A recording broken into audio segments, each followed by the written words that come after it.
into it, I believe there's cause on the field card work that we could do to help get to that value.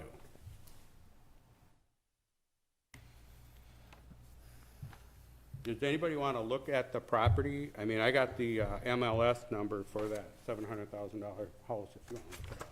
We actually use that as one of our comps in the board packet today. Okay. So if you are in the first section, the last page, oh, excuse me, the second to last page in the first section, the parcel number is 06-0071700. Same lake. You have an aerial photo there. You want to throw it up on the screen for anybody watching?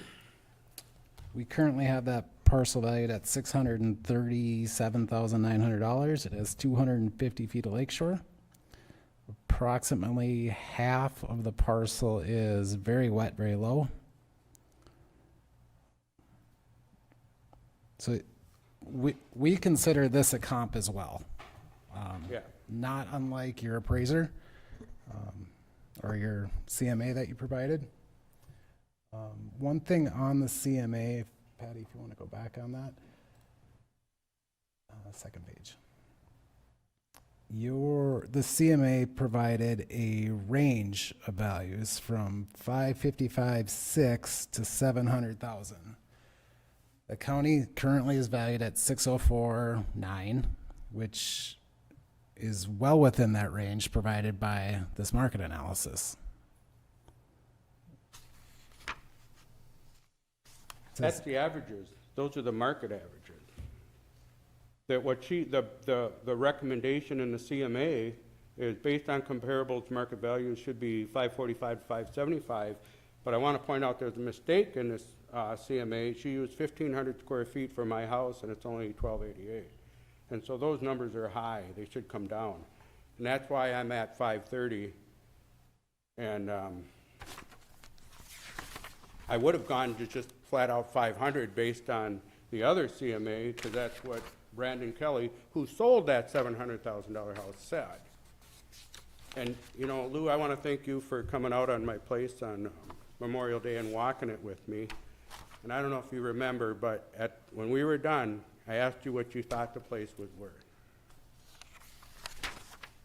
And you said it wasn't worth 600,000. You said about five, and no, you you didn't asked want me it. what I would pay for it, and I told you I don't want your place. Is what I told you. So that's not the way it was. I didn't say it's not worth that or the market value is not that. I said I personally, I'm different. I'm not a lakeshore owner, and I don't plan to be. So I don't think that I did walk your property, and we came to I came to an agreement with you on the property, the land itself, that it was possibly overvalued. But I don't know. You have a couple nice buildings on there as well, so I can't say that I definitely wouldn't say 500 at this point. Yeah, I'm not asking for 500. I'm asking for 530 because that's where I think what's realistic. It's not a $600,000 house when you compare it to this other one. It's just not. It's not a $600,000 property.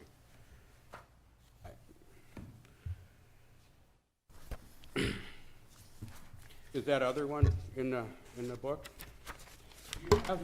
One's in Morrison County, so we don't have, I don't know, I agree that's what it sold for, but I don't know what was assessed on that parcel. I don't know if it was over or under. Referring to the comparables that we did list, you can see we had one on Big Swan that was 82 front feet, very small house, back lot with a garage, sold for 320. Substantially smaller in every regard to yours. We have the subject that we already talked about, or the one that we already talked about on Emperor Trail. There was another one with only 60 feet of lakeshore. Nice updated cabin, very small though. It sold for 400,000. There were 3 sales on Big Swan in the past that we used in the sales study. We were not overvalued and are still not overvalued on any one of them compared to the market price that they paid for. There were 11 total lakes parcels sold in Burnhamville Township. Out of those 11, we're currently over assessed on 2 of them. One by 1% and one by 11. Everything else is under what it actually sold for. What I'm trying to establish is the fact that the assessment values, which we know must be between 90 and 105, were very consistently within that market, but on the lower end of it, which is our intent. It's not by accident. Me and Laura went to Mr. Baker's home. We walked around the parcel. We walked around the lakeshore. That was May 31st last year. We determined the value at that time. Lou walked it a couple weeks ago. We discussed that, and from that discussion and Laura and I's, we reduced the value of the lakeshore by about 20%. Well, not about, exactly 20% on the lakeshore itself. We measured the buildings. We know that those measurements are accurate. We know the ages are accurate. The lake value is like any land value. It's always going to come down to an opinion. Opinions of buyers, sellers, appraisers. We're going to use the data that we have from the sales that we have here, that's on the screen, and apply those to create a value. So this property is on 6 acres of land with 974 feet of shoreline? Correct. Would you mind showing the aerial of the property? Yep.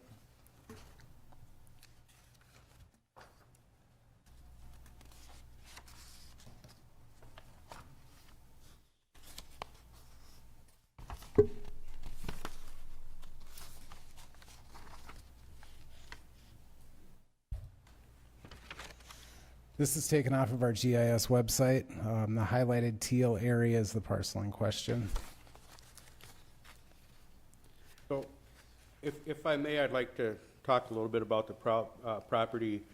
One of the problems I have with this is, mind if I point something out over here? Okay. Laser. This is all swamp up here. Here's where the house is and all the everything. This is all swamp. Yeah. And right now, I believe the assessed value of that swamp shoreline is 30,000 or close to it, and another at least 10 for the 2 acres. Thank you. And at this point, you know, I'm sitting looking at $40,000 of value there that does me absolutely no good. I'm going to do a quick claim on it if I can't get a reduction in value on that.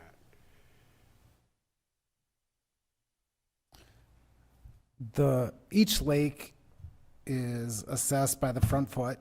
We have what we call a base rate, which is your highest value lots on the lake.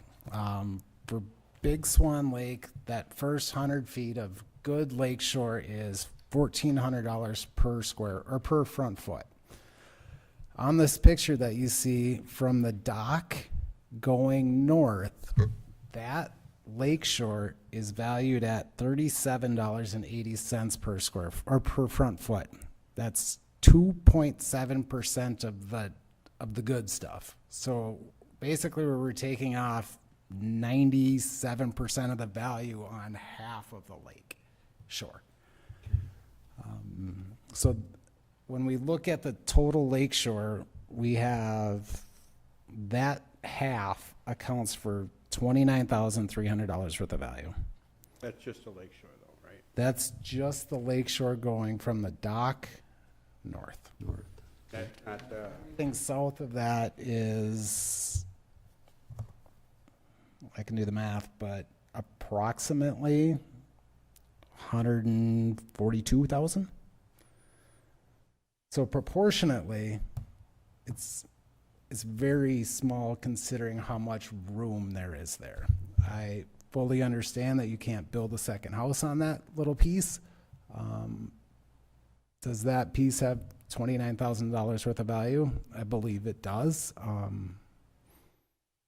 aren't you charging, that part of my 6 acres at $5 or 5,000 an acre? Yeah, I'm only talking about the lake shore itself, just the lake shore strip. I want to be clear on that. Yep.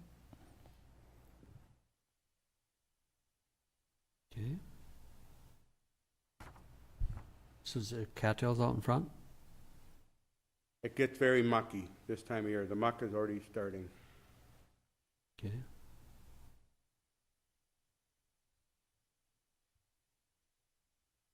Okay.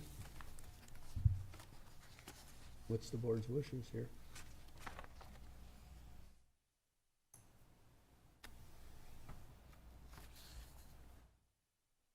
I'm gonna move to leave it as is. Because I think that 29,000, it is valuable to you because it keeps you from having a neighbor on the lake. There's no one else gonna have a dock next to yours, there's no one else gonna be there, and I can't justify right now dropping that one down. I think that, you know, I did agree with you on the property, the land itself. You got the mucky credit for 20%, and I don't think we can drop it anymore. We'll leave it the same. Okay. There's a motion by Nazca to leave it the same. Is there a second to that? I second that. Second by Commissioner Denny. Discussion? If none, all in favor signify by saying aye. Aye. Aye. Opposed? Carried.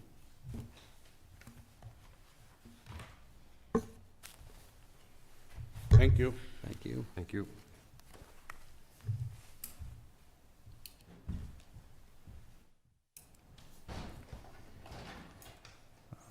The second one tonight is Gerald Getz.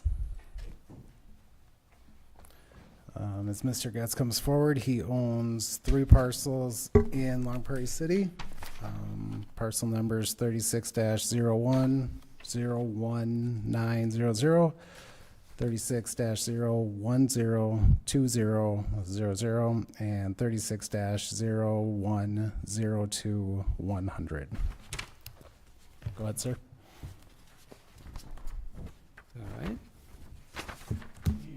Excuse me, the property value for the previous tax year was $335,000, $335,700. The 2024 is $405,900. It's a 23% increase. I called the office and asked, our construction costs increased 23%. How do you justify that? And I was told construction costs are increasing at about 10%. The second question that I asked was, what was the highest priced house that sold in the city of Long Prairie in the last year? And I was told it was $289,000. The statement that we're talking about is called an estimated market value. My comment is there is no market for a $405,000. How can you call it a market value when the market top of the market is $289,000?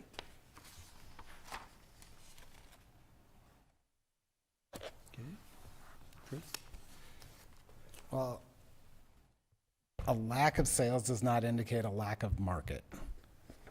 If a $289,000 house is less than yours in various respects, yours should be valued more than that. It's the principle of substitution. I'm not going to just stop paying money at $289 because that's all that's ever been Okay. done. As far as the construction cost comment, construction costs don't equal a market either. What a person is willing to pay for something indicates a market. Cost does not necessarily reflect value, and vice versa. As an example, I could wallpaper the inside of my home in solid gold, but I'll probably not get that money out. It's a huge cost. I could have someone hand paint the ceilings, but I might not get that cost back out because it would be very expensive and the next person might not like it. So cost and value may not be equal. How do you arrive at 23% increase in value when I made no improvements on the house whatsoever? Believe me, the house is deteriorating, it doesn't heal itself.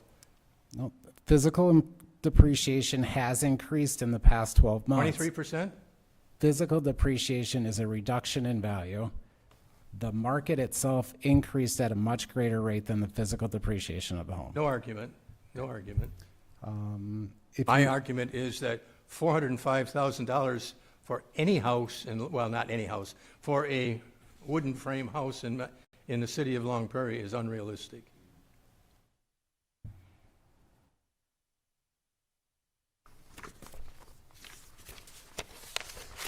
If there is a market for it, any one of you can offer me $400,000 and you can sell it for $405,900 and make $6,000 profit, I'll move to another state. So, board, as you look through your packet there, you'll see that we have, under subject property, if you want to pull that up, you can see a couple different pictures of the house, front view, side view, aerial photo. After that, you'll see a few different homes in town, some of which have sold, some of which have not, and shows the different values to show if we're assessing things equally. Now, when I say equally, I don't mean everything's exactly the same number. I mean, we're using the same methods. We're treating things fairly. If one person has a garage, their value should reflect that garage, as an example. You'll see some that have sold. This is a newer home, substantially smaller, sold for $334,000. No basement, smaller home.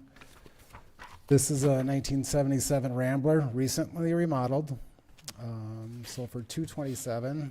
Again, it's smaller in every single regard. 306, 1987 build. One thing that is definitely a fact, we haven't had any $400,000 sales in Long Prairie. We have not had it. But if this house sells for $286,000, is his that much better?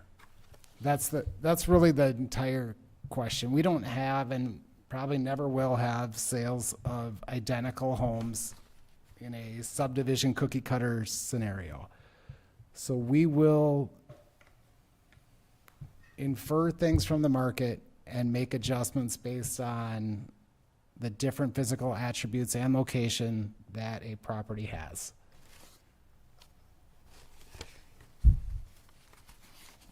The homes that you're showing me that I saw were brick homes.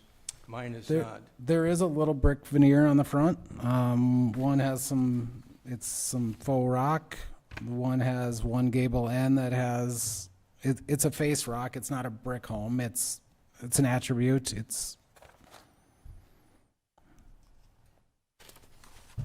The 1987 build does not. That's either vinyl or aluminum siding. Not sure from the picture. I just feel that the figure is unrealistic.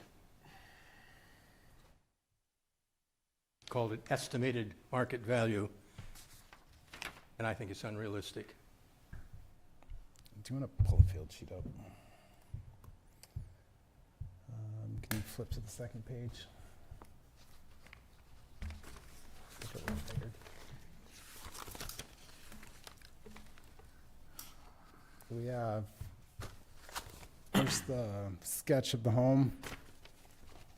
We have a story and a half with a basement, 1,159 square feet footprint on that section. That doesn't, so footprint isn't livable space, it's how much ground room it takes up. So that 1,150 plus the basement, plus some additional space upstairs, and then the garage along the side, as you can see. As we scroll down, see there's a couple porches, about, Chris, can I ask you a question? Yes, please. Is it different levels? Are there different money values put on the different levels? yeah, good question. So when we talk dollar, and if Patty, you want to scroll over towards the base rate, what you'll see here that her cursor is on, you'll see 250.69, 250.69, and 179.02. Now, if we look up at the sketch a little bit, so those 259s, that's that part. So 1.5 with a basement, and then the other number was that little section on the side there where there's a little bump out in the wall, which you can see on the picture as well. So once we gain in story height, we gain in value for the footprint. The same is true for a basement. So if there wasn't a basement, you would see a smaller number. So when we go out and assess a home, we're looking at story height, size, basement, finished basement, which is an add-on to the base. Like this home right now has 6 different value points in that sketch. So the porches are one thing, the garage is another, the tuck is another, basement finish is another. So yeah, it might be a longer answer than you were hoping for, but each section of home that has a different story height or livable area is assessed at a different rate. No, like that garage, is that just a garage, or is there upstairs to that garage, or not?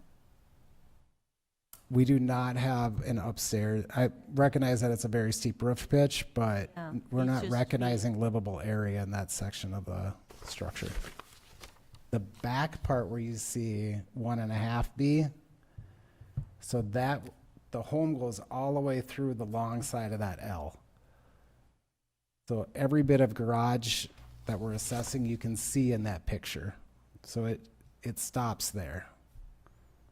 The corner, that's all house right there. Okay.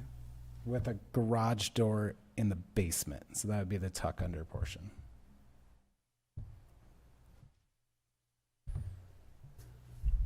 What's the board's wishes?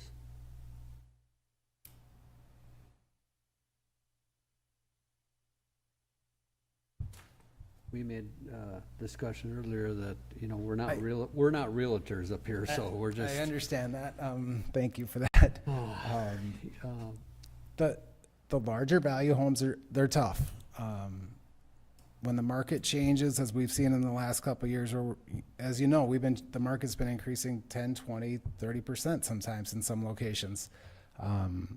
They experience a greater portion of that. Because when we're talking percents, a $400,000 home, that's a greater percentage of increase. That alone doesn't make it false.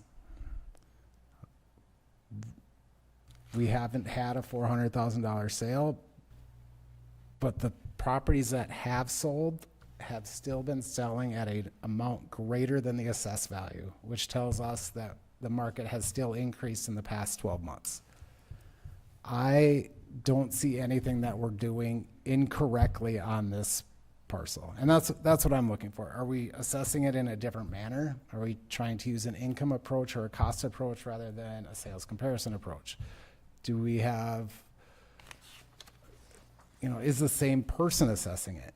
So if, like in this case, it's Joey, if she goes out and does all the houses but this one, and then Patty does this one, she might have a different opinion of what she's looking for. So the longer we have continuity within the office and within each jurisdiction, the more homogeneous that assessment's going to be. You have a comment? May I? Yep. But there is a market in Long Prairie for low-income housing, Sure. middle expensive houses, but there is no market for $400,000 houses. My point is, it's unrealistic to call it a market value if there's no market. So There's, and so many lawyers and so many business owners in the city of Long Prairie, we don't have a market. And that's my argument. So we do have a market. Not realistic. We do have a market for $334,000 houses. Yep. That's my point. Thank you. Is that where the top, is there a ceiling there? I don't think there's a ceiling. Just because we don't know the highest price, just because it hasn't sold at a higher value doesn't mean it doesn't exist. And if this home is assessed at 334, sells for 334, and it's smaller and has less attributes than a $400,000 one, I can't stop I don't see how it'd be fair to stop the market at 337 just because that's the highest price we've ever seen. Excuse me, Mr. Chair, yeah. Yep. So is this 4059, is that including the other 2 additional lots? Does that include the additional lots, or is that not including No. those 2 lots? That's the house and the lot. The home Yep. farm, okay. It's 40 foot of one lot and 50 foot of another lot. Okay, thank you, sorry, I was looking for that and I didn't see. The other 2 parcels total $8,800 combined.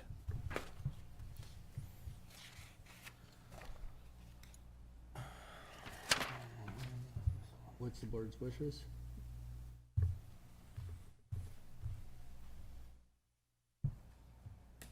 I'm gonna make a motion to reduce it to 350,000. Because I think the 405 is kinda unrealistic in Long Prairie. You know, if it sells for that, it sells for that. But you're not selling. Give me 401, I will. I'm serious. I'm serious. You give me 4059 and it's yours. You're gone? I'm serious. I will sign a paper to that effect. So So will that's, my, my motion is 350. There a second to that? Second. By Newman, second by Becker. Discussion? I'm very interested in how the roof line can make a difference in the tax. And that's what you're telling us, because it's a steep roof. I may have not portrayed well, but where you see that dormer on the second story there, he has stairs in the house that allows for additional living space within that body of home. So rather than, I'm not gonna look, I'm gonna use an example, rather than 2 bedrooms, possibly there's 4 bedrooms in that home. If I was gonna have, realtors like to talk in floor space, so they think like a carpet layer, how much floor is in the area. What we as assessors think is footprint plus story height. So on a house like this, we're saying it's 1 full story plus another half of a story. And the reason we think differently is we often don't get inside the house. A realtor is welcomed into the home. We are not so welcome into the home. And oftentimes we work the same hours that most of our taxpayers work. So we're saying it's 1 story, there's a basement underneath that story, and there's a half a story above that story. you are correct. Thank you. Okay, any further discussion? You have none? All in favor signify by saying aye. Aye. Carried. Thank you. Thank you.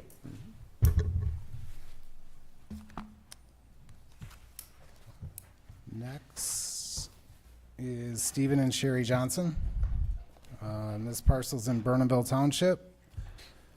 Parcel number is 06-0004509. This is number evening. 3 in your packet. It just seems like I was here yesterday. Once again, my husband would like to be here, but he is working in Wisconsin, so, which is kind of a bummer for me. If you would send me all the data that you guys have, I could be really, you're smiling, you know I would enjoy going through that very much. I do have a handout, is it okay if I bring it to you? Yeah.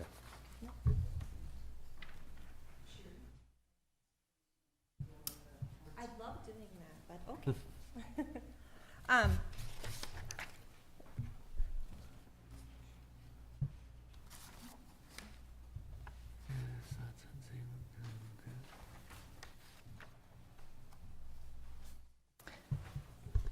So I'm here to talk about the dirt on the field I bought.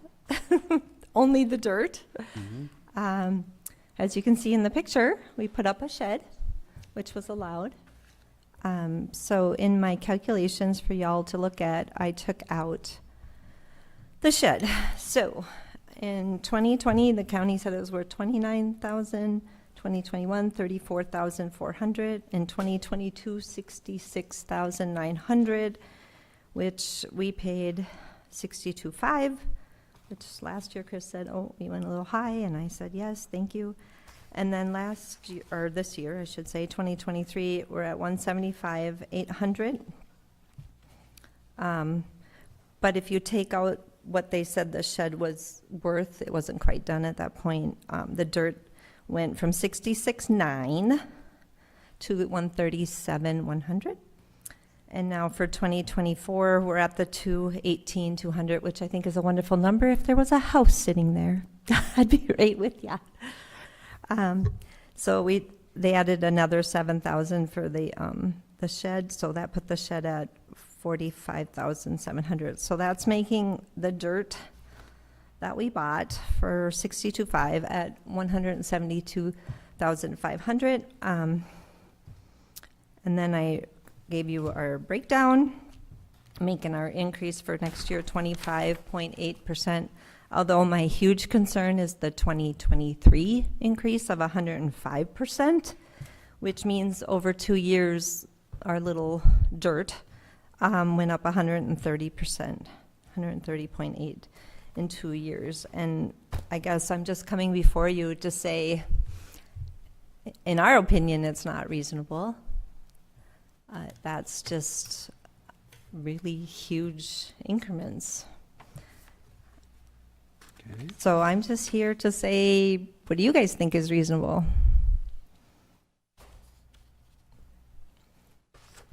Okay, Chris? All right. You're on.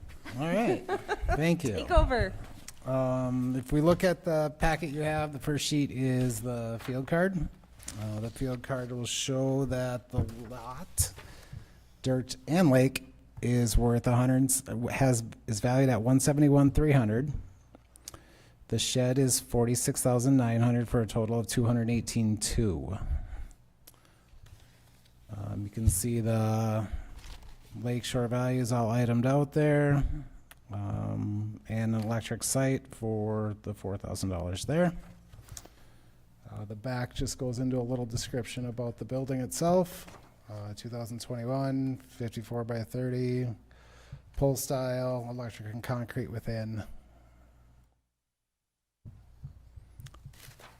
Yep, I didn't have those numbers, but I'm awfully close from the printouts you all send me. Good. So 387 feet of lakeshore on Little Swan is really what we're here to talk about, I think, for the most part today. Yeah, the ground, yes. Yep. So we have had a couple sales on Little Swan. The first one in your packet you'll see sold for $223. At the time of sale, we had it valued at $198,900, so not bad. We're a little low, but pretty close. Had 106 feet of lakeshore. Small cabin, small lot. There's not much else to say about this spot. The lot's much smaller, but other than that, they're pretty similar. And the next one we have is also just a little lot. 600 square foot cabin, 109 feet of lakeshore, 220, which was significantly higher than the assessed value at the time. And they got almost $70,000 more than the assessed value.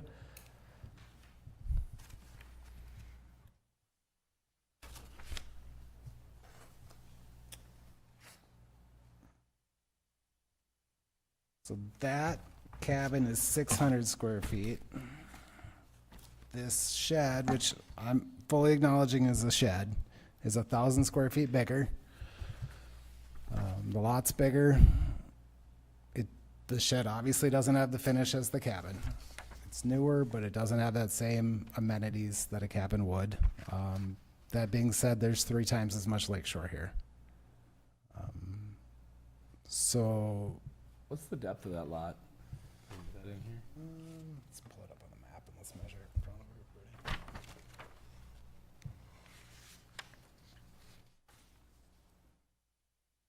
Um, 3 zeros, 4509. I'm just curious if it could be split into 2 lots ever. Chris told me I'm supposed to do that. Interesting that you'd say that. I'm just asking for valuing purposes, if it could be split into 2 lots and sold to put 2 homes on, I mean, that, Well, the problem is the lake comes in this way, and so when we had it flagged by the planning and zoning before we bought it, and it just gets really, really, really narrow. yeah, and that's why I'm asking the depth. I want to know. Yeah, is there like you an have option maybe for 2 lots 16 there? feet between the road setback and the lake setback. I mean, I wasn't a part of the whole splitting of these 7 lots, but It's approximately 400 feet roadside. Yep.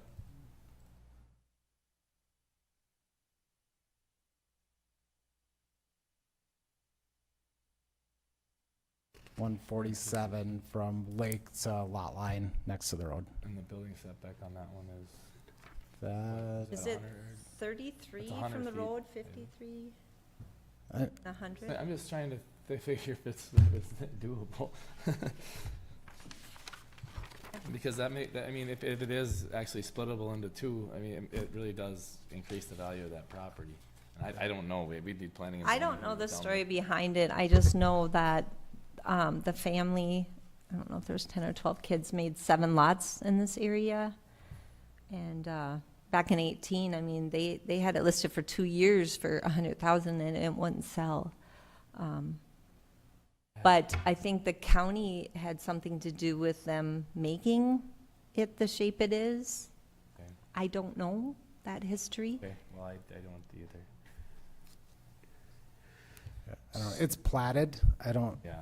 so obviously I went through that whole process in front of the Board of Adjustment or Planning Commission or Right. however that works, but I don't know if they would allow this to be the north half of Lot 6 and the south half of Lot 6 or replatted, but I don't know. we're And- valuing it as one. And, you know, as we've talked about in the past, we always value that first 100 feet at a market value, and then we reduce it from there because, like Mr. Baker's parcel, it's nice to have the elbow room, even though I can't do much with it. The county said it was like half unbuildable, but that was just because their flags were so close, but I don't know. I guess I'm just trying to figure out if 130% is, I know my income went down last year and so did my husband, so I'm trying to figure this out. And That's quite this- an increase. This lot is in the same township that we were talking about earlier, Burnhamville, that had 11 lake sales. And, you know, on 9 of them, we're still under assessing compared to the sale price. So we, again, very consistent in that manner. So what's the lakeshore like on that? I don't know what our lake shore's like. Is it sandy? Is it? Is it Well, hilly? the problem is that we're up so high, you call it a steep slope. We have shallow depth. I mean, you have to be a goat when we bought it to get up and down that hill. Can you throw on the elevation on there? Can you go to? And then it took us a while to get some stairs, but yeah, I mean, So it's kind of like on a bluff. Yeah. Well, Yes. This will show here real shortly. What it looks like. It's pretty steep. Sure, very so I- steep.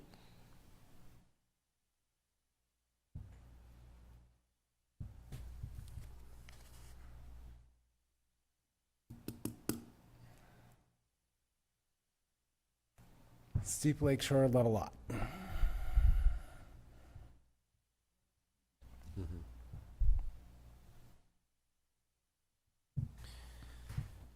What's the wishes?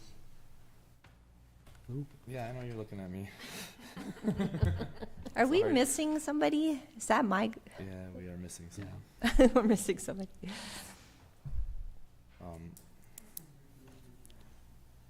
Oh. I'd be the commissioner for your district. Nice to meet you. I Yeah, didn't nice know. to meet you here too. You know, it'd been nice if I could have set foot on the property to look at it. I do like to do that if I have a chance, if someone Oh, asks me. man, come on over. It's full of Yeah, poison ivy. But right now, that does us no good. I haven't seen it.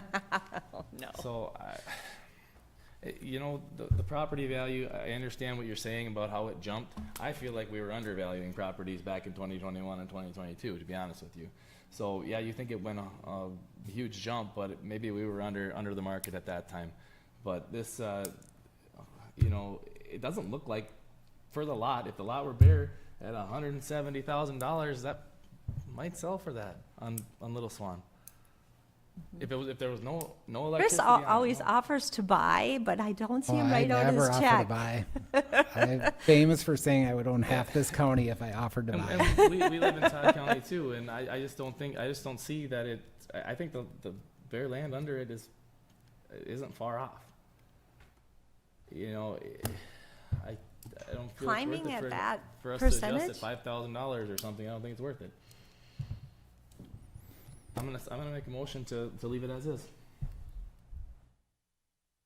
Okay, I'll second that motion. This is our day place. Tarnowska, second We by don't No, sleep may- there. Let me come look at it sometime next time, and we can change my opinion, but as of right now, I haven't seen it, and I think it's right along with the market. So. Okay, any further discussion? No. None, all in favor signify by saying aye. Aye. Opposed, carried. Thank you. Okay, Thank you. and then I have one closing comment. My neighbors who built a house a couple driveways down, they're retired, fixed income, and their son-in-law built it, and it's valued quite high. And I'm just like, what are you guys gonna do? Like, they're on a fixed income.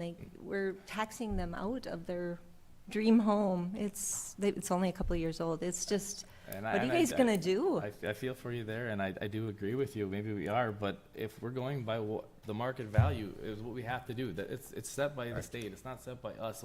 What we have to do as assessors, as them. We don't have a choice on this. This is pushed down from the top, so they have to No, I follow the get regulations they the have to follow. state stuff. It's it's different in all the areas. It's It package is. doesn't I fit all. apologize, but I can't. There are some different tax rebate programs, For elderly. mhm. with fixed And income. if you want to tell them to give us a call, either us or auditors with property tax refunds, senior citizens deferral programs, some disability programs. I don't know if they're eligible. Can you I'm not throwing it email out me there, but Or is it, what's that? can you email me the literature and I can pass it on to them? Yeah, do we have your email, Laura? Why don't you jot it down and provide it to Laura?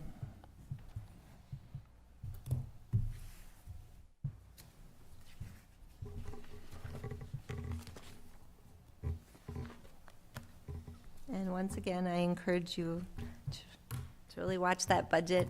I still think it should go down 30%, but that's just my opinion. Thank you.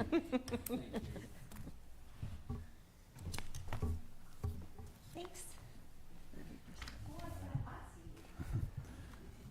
Right. Okay.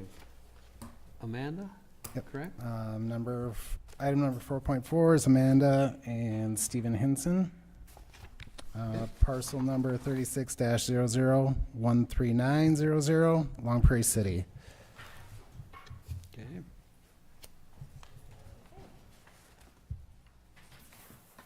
Where is the good place to put this? Can you hear me okay? Mm-hmm. Hi, I'm Amanda. Just want to say it's good to be here. Speaking to the mic, all right, it's good to be here. I used to come here and clean this room, so it's interesting to be here for the first time to speak and see you. Our house is at 120 4th Street South, Long Prairie, Minnesota. And I just wanted to talk about my value, the evaluation that you guys have. This is what it looks like. Value, I grew up with a dad who was in real estate and also did loans for people. And I believe value is based off of comparables and location. Location, location, location. And the comparables should have similar size, similar style, similar numbers of rooms and bathrooms. I think the year that it's built should be a part of that compared value. And how is the condition of the home? Location should be considered. Residential, people look for that quiet place and trees and a view. Commercial, I don't know what you're looking there. You know, obviously if you're gonna live there, it's not as exciting. Industrial, loud, unattractive, pollutive. Agricultural, nice and private. Wildlife, I don't live there. So Chad Schwendeman is a real estate agent, and I had worked with him in another one. I asked them to come to my house in 2020 and 2021 and talk to me about my value, and we wanted to sell the house. And they showed us some comparables at that time and talked to us and said, yeah, you're probably not gonna get that much out of it because your home is 100 years old, built in 1920, and those homes don't appreciate.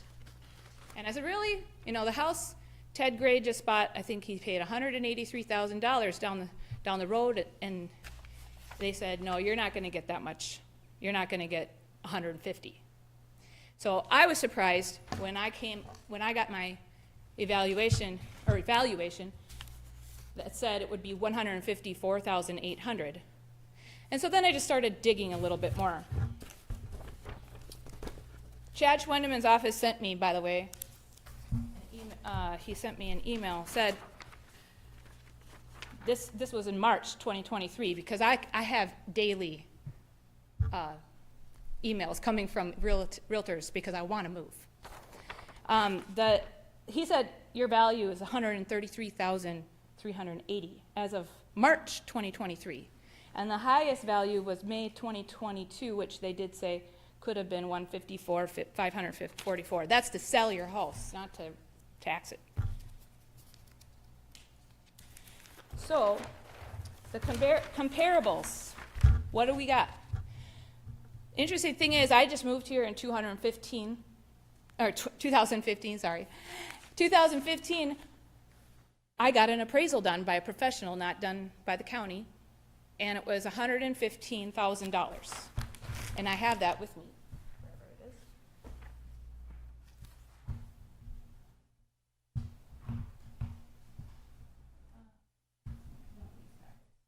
Oh, here it is. Yep, so $115,000 is what this says.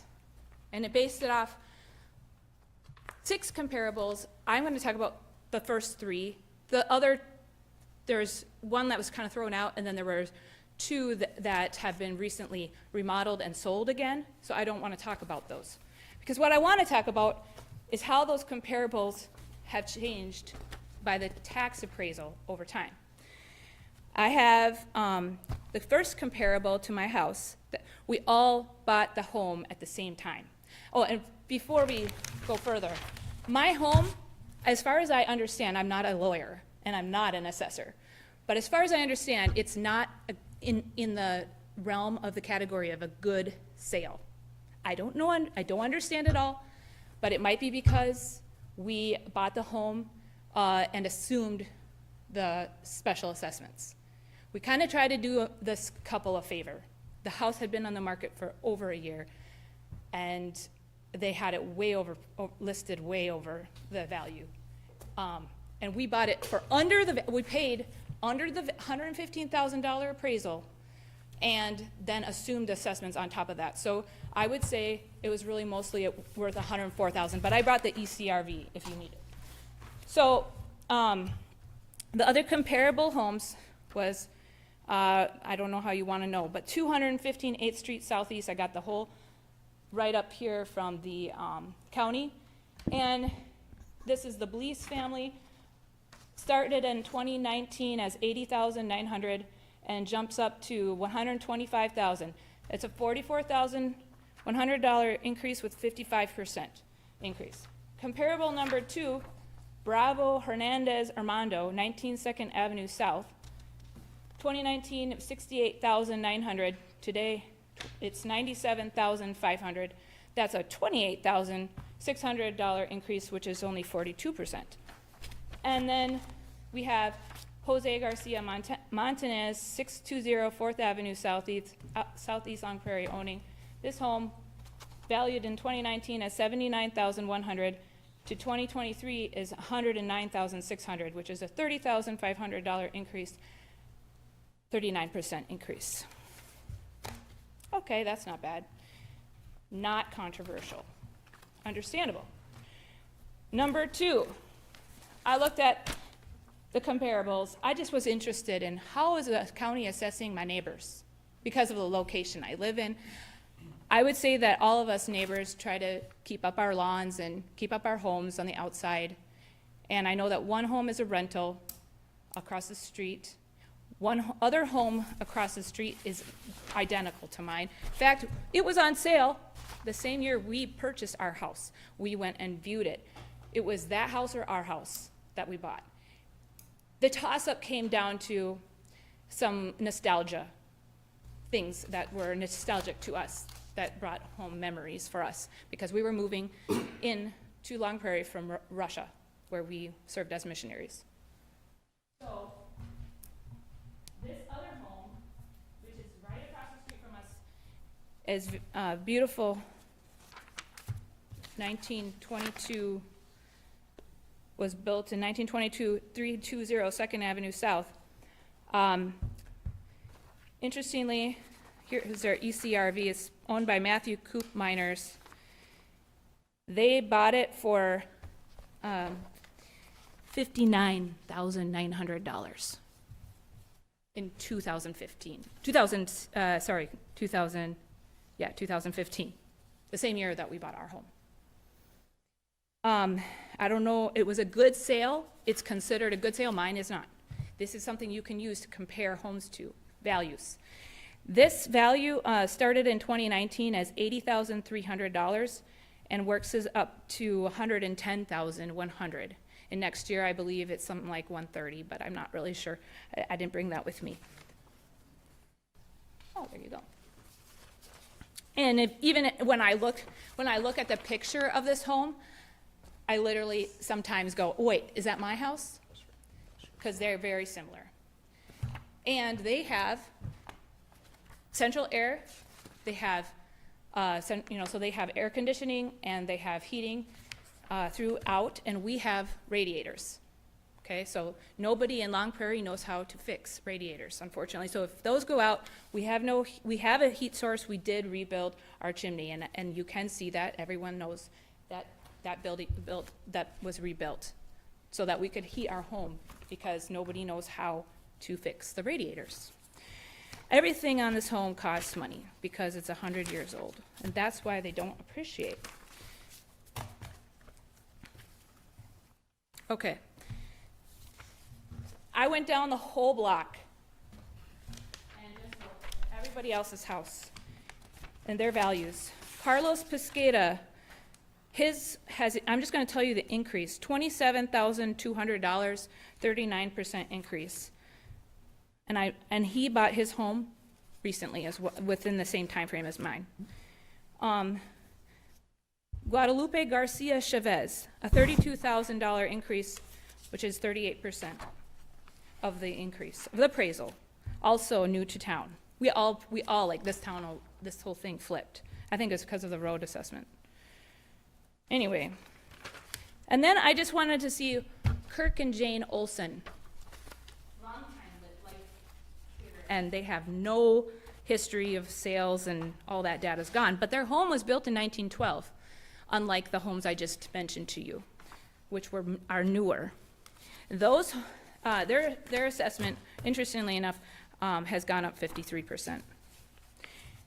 All of us live in this neighborhood, and we have all signed a petition, except for Carlos, he doesn't know about it. This is a petition to ask the City Council of Long Prairie to enforce its ordinances on zoning. I'm just letting you know, again, location, location, location. We talked about residential, commercial, agricultural, and industrial. Maybe you don't realize this, but I live in an industrial park because the city does not enforce zoning. And so we have asked them to enforce its laws, which are all listed on this page, that they do not enforce. We have Our Way Trailers that was given that property by the commissioners at a county meeting in 1991, and without a hearing, without any input of the public. And so this Our Way Trailers has MPCA permit, which means that they actually do have volatile organic compounds emitting from their building. They also have a stormwater permit, which means that they do put pollution in our waters, and they also have hazardous waste permit. So it is a very real industrial zone, and you guys tax them as such. Interestingly enough, my neighbors, which I have all the neighbors here, and I just looked them up. They're the only ones that didn't get a tax increase. Theirs went down 20%. And in one property, I didn't look at all of them. They have lots of parcels. The whole subdivision, it's a whole block, and it's only about 100 feet from my property. I get noise every single day. Every single day, I hear welding. I cannot speak in my home without having the welding going on, or a noise that covers up the welding. I have taken videos, and I've sent them to the police and to everyone, and nobody, and in fact, Ryan Hansen was at my home on Friday and said he wasn't going to be enforcing the noise ordinances because he doesn't think it's that important. So I'm asking you, please understand, this is not a real quiet residential zone. Next, number 3, 21 to 22 homes sold. The comparables that were sold, right? You had to compare it to what was sold in 21 to 22. I took those specific dates and I put it in the ECRV and looked up homes that actually look like mine and actually were built at the same time as mine and actually are in a residential zone. And I found a few. I'm going to tell you about yours though first. So here's the comps from the assessor's office. Unbelievably different from my home. And interestingly enough, I was looking at, like, I'm not an assessor, so I don't know. There's laws, though, that they have to abide by, good sales. The sale, that it can't be like a forced sale. It can't be something that, oh my goodness, they had to buy at that moment. Well, interestingly enough, 2 of the homes that he used as a comparison, or she, were purchased this summer, in the summer of 2022, 2 new hires at Long Prairie Gray Eagle School. So one was the activities director and the other was a math teacher. Both of them are on public salaries, and both of them really needed a house. Or they had a new job. They have to buy a house. There wasn't like just, oh, let's just go find a new place. This was a need to buy in a very hot market. Another thing about this, okay, so I had listed to Chris a whole bunch of differences of the homes, but you can even see for yourself that you guys had it assessed at a higher, started off as much higher. They were different. They were built past 1950, and they got good quality, and kitchen is nice. So Kelsey Parus has a home that was sold in 22, $220,000 she paid for that. Down the street. Jose Jimenez works as a math teacher, $179,000, and that was a private word-of-mouth sale, which my relatives were part of. And they didn't get the bid because they weren't going to pay $179,000 for that. They also said it was a much nicer home than mine because I said, why don't you buy my house if you want to live in Long Prairie so bad? Because they are friends with people down the street. And they said, no way, your kitchen is bad. I'm not going to live here. And it doesn't have as much space as that other home. And the bathrooms were not. They wanted to have their whole family over, and they have 6 kids that are all grown with their grandkids. So that was not going to work. Their names are Jim and Chris Hinson. So there's no real good picture of that home because it's all covered in trees. This other home that they have is a interesting, you can use it. The law allows you to use a home that was sold twice in 1 year, but I think it's a little bit unfair. Let's just say my house was not flipped last year or the year before or any other time. We are not flipping our home. This home was definitely had to have been flipped. That was used. It was, the first sale was like 100,000, which would have been a fair price for a normal home with wear and tear. And then they flipped it, and they had to have flipped it, listed it for 159.9. I don't believe it. I don't believe that that was just bought and sold in 1 year for just no good reason. Also, they have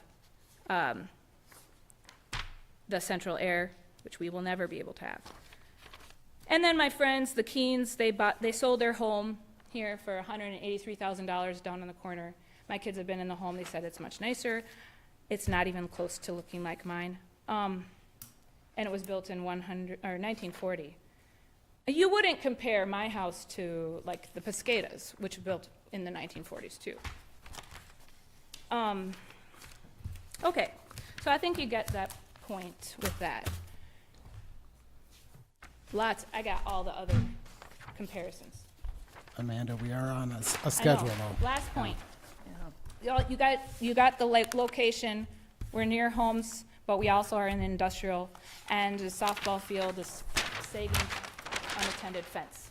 Okay, so this is my summary. This is my chart.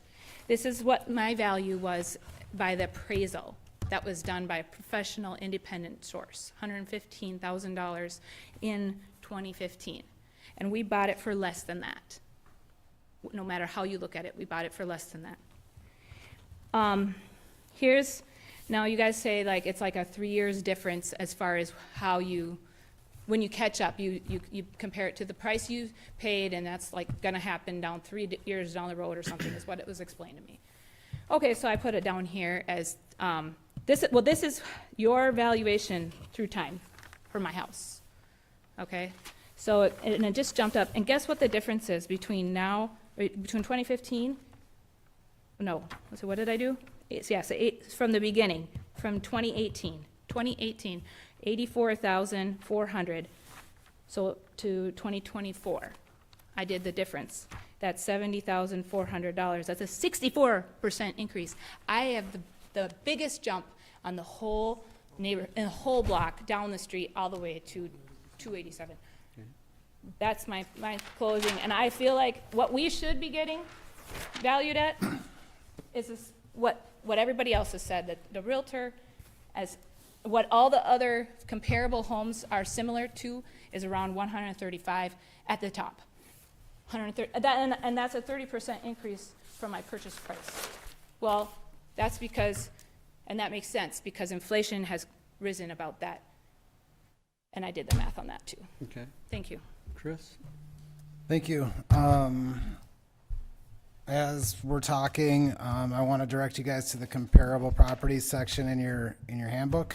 There is 4 properties right there. You don't have to flip the pages. You can see all 4 at the same time.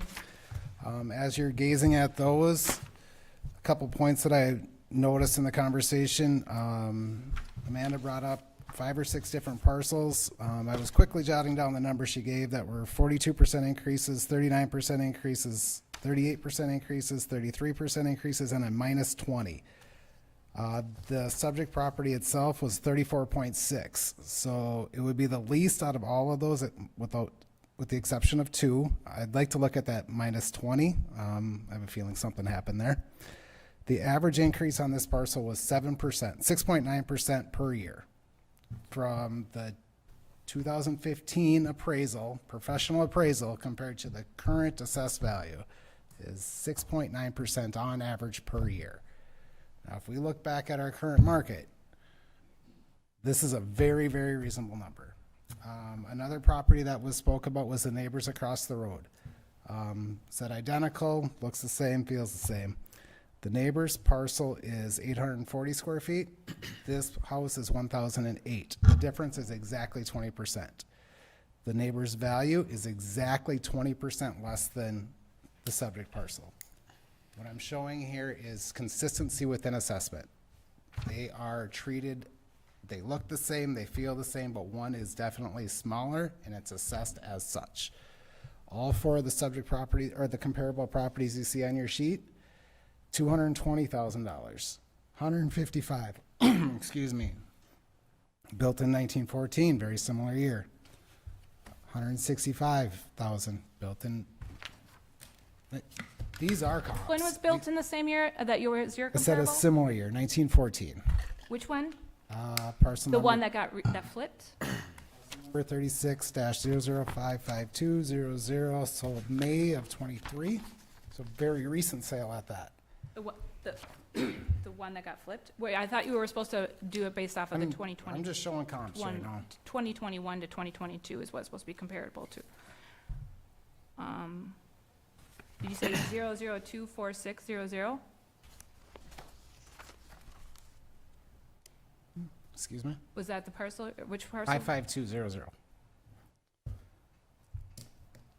I don't see it. I don't see what you said. It's on 4th Street Southwest and 2nd Ave Southwest, right on the corner lot.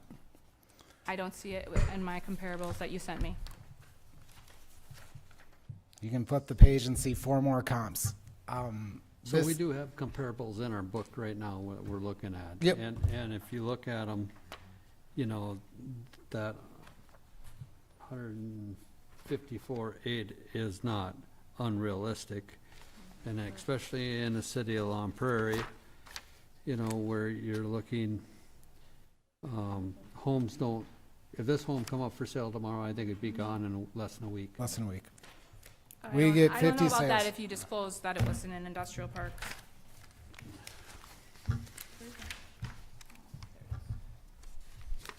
I agree with you, Randy, though. I think this home is in high demand. I mean, it's way more demand than the gentleman prior. Right. Yeah. Because this is something that, you know, it's in that 150,000 range where, And that's where a lot of those houses that size, that style sell for. Okay, now. do you want to see inside? All right, so this is my house. It looks nice. Got great curb appeal. you've taken. It does, okay? But I don't have as many rooms as, I don't know what they posted for. I have 3. One for master bedroom, this is another room. This right here is a den, used as a room. This right here is not a livable four-season porch as they have it. This is, I'll show you. This is a day in the life of my sunroom, which was built to be a greenhouse. It's 85 degrees in there. I have to put curtains on there just so that it doesn't heat up my whole house. This is because there's a porch door here, because that was what originally it's built out of old screen doors.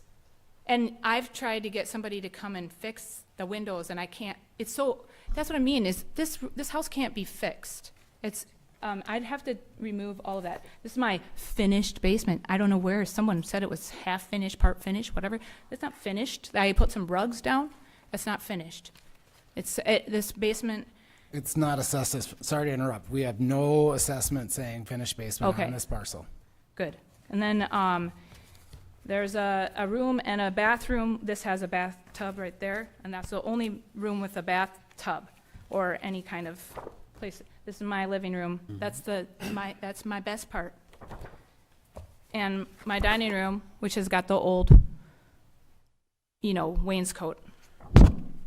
Nobody knows how to fix. And this is my kitchen. It's so small I just couldn't even get the picture, okay? It's what Ramona Ledoux told me, that, nobody wanted to buy this house because of the kitchen. Here's my sawdust coming out of my cupboards that haven't been replaced, and I don't know, since 1918. No, that's built in 19 something. I don't know. This is even in the wall in my kitchen. Somebody had tile up there, and I think they took it down. There's nothing you can do about it. Just have to paint over it. It needs work. And so as far as condition goes, I've been in the homes of the home across the street. It might the land value in 2015 was 17,100 and the building value was 51,900. And I don't know why we would compare your assessment today to the professional assessment to start. I'm looking at the increase from where he started and then ended. Now, because he didn't have my $115,000 assessment from the professional back when I bought the home. I'm just looking at, let's look at being fair all across the board. And I had found much more homes with appraisals that range from 25% increase to nothing as far as 64% increase. Appraisals aside, we're showing 8 comps here that very much support this data, very much supports this assessment. I don't know if we need to go into appraised values when we have actual sales in front of us. That's my opinion. I'm obviously recommending no change on this. That's all I have to add on the parcel. What's the wishes of the board?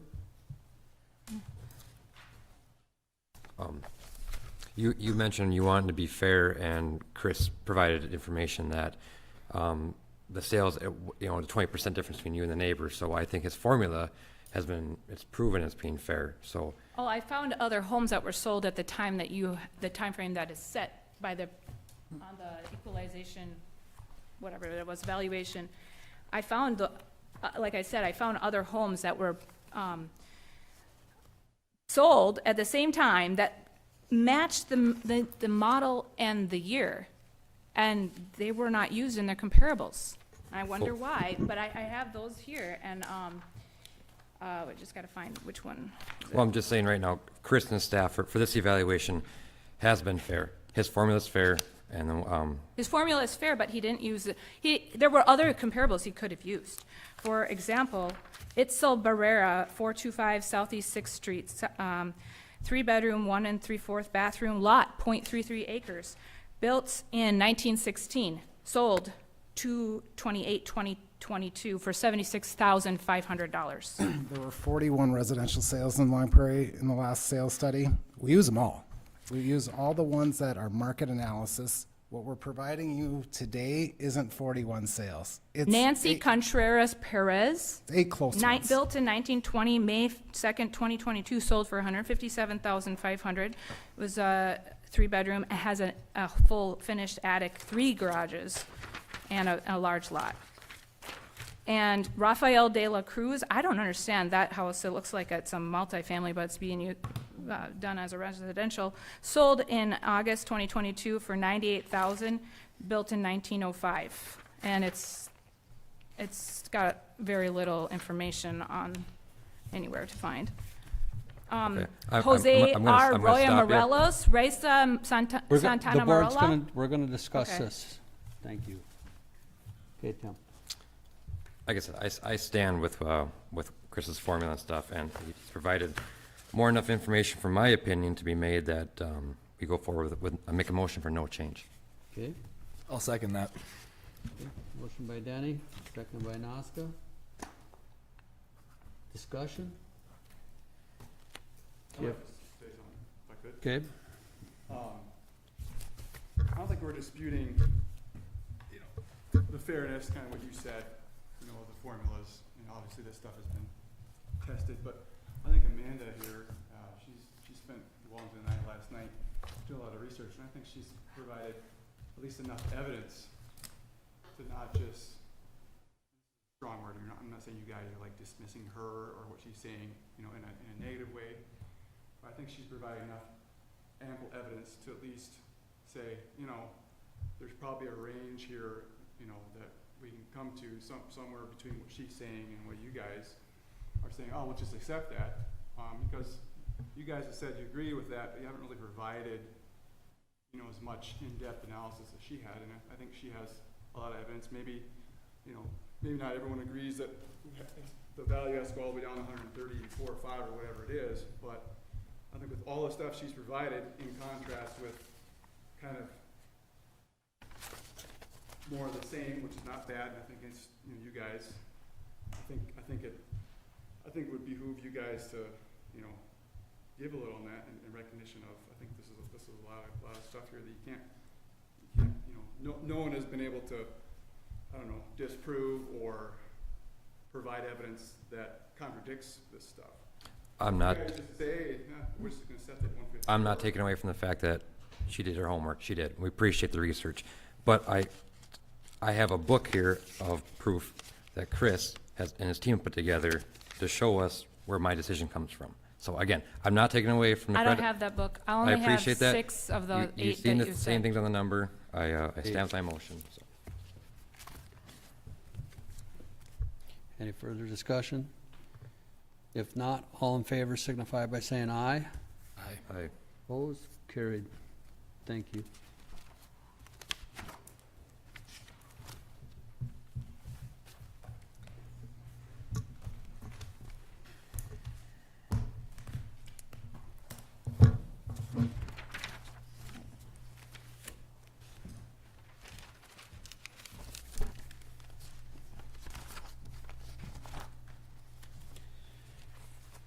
All right. Michael Richardson,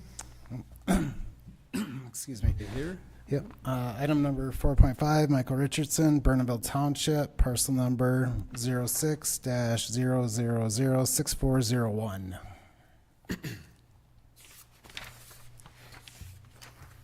Find this as item number 5 in your booklet.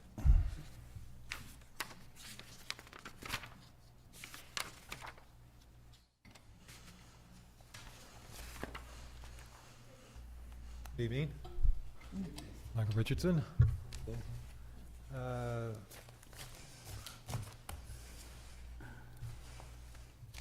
First, I guess I'd just say that we bought our house last year, and had we done our due diligence, I would have bought it for less, I'm sure, if I had the option to. I don't feel ours was a good sale. I had no idea how the process works. Had I known that, I would have told my realtor, you know, we need to work this out so it doesn't get submitted as a good sale. We were under a lot of pressure to buy a house. We had a contract to sell our house June 1st, and like 1,200 miles away from here, moving here. And so we signed the contract. You see it sold, if you see the sale date was June 3rd. So we basically showed up late in a moving truck to the closing date of June 3rd to buy the house. To buy the house, we didn't have any inspections done. The seller did not have to have a regular seller's disclosure, I believe, because she was a widow and she probably didn't know a whole lot about the house. I suppose that's how that works. We took the word of our realtor that she actually worked for the deceased firm when he was alive, that everything they did was on the up and up, and they always did the greatest quality upgrades or repairs, and always did repairs. I don't believe she was being dishonest, and I believe the owners tried, but I think they fell short in a few areas. I have a few pictures of that, but I would have, had we not signed a contract to buy without any contingencies, I would have had some inspections done. We had none. Silly, but you know, we needed to buy a house, and you know how hard it is to buy a house, how hard it was to buy a house in the middle of 2022. I think I would have bought the house for $25,000 less had I had some inspections done. I have a few pictures if you want to see them, you know, some foundation issues and such. Pictures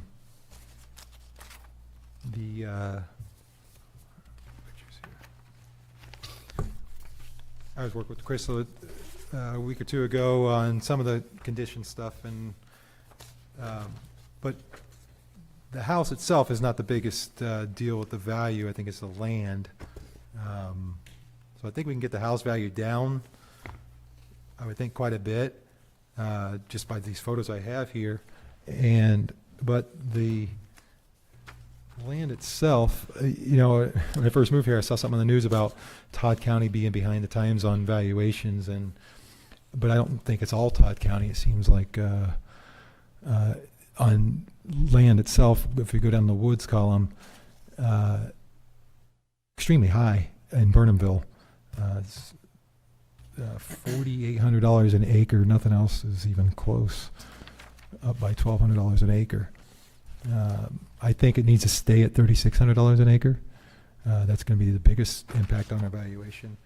And then if we can get some of the conditions thrown in there to show that the value of the actual structure should be lower, would be great. If you've got, there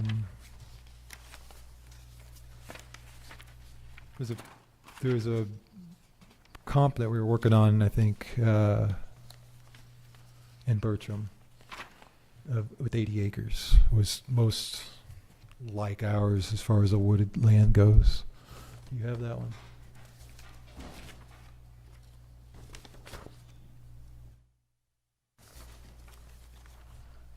It is,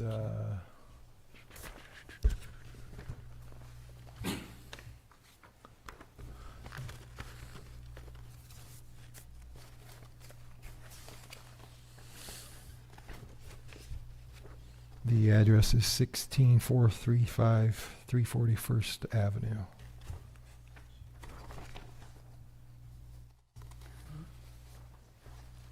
If you have the ECRV, actually, that'd be great.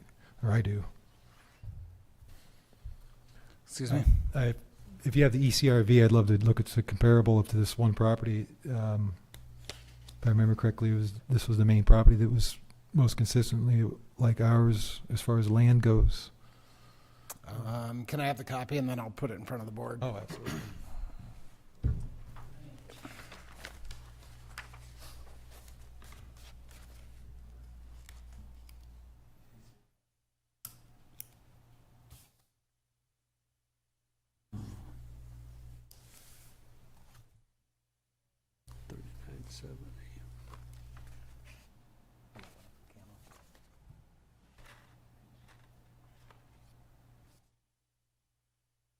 So they have the same sheet that you brought. It's on the screens. They also have screens in front of them. They can see the Okay. same thing. Great. So that home sold for, sold for, it's all in the system as pasture and woods, I believe, but there's no account for the value of the tillable acres. So that's the biggest issue on this. We'll also put up an aerial so you can see what it looks like from that view.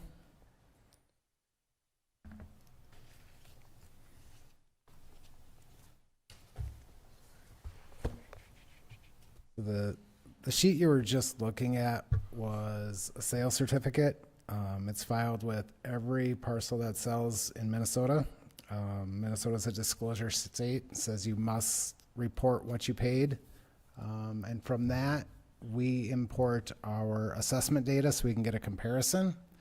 And to help us determine if it is an arm's length transaction, we contact the buyer or the seller or an agent and look into some more details to make sure that we're comparing apples to apples.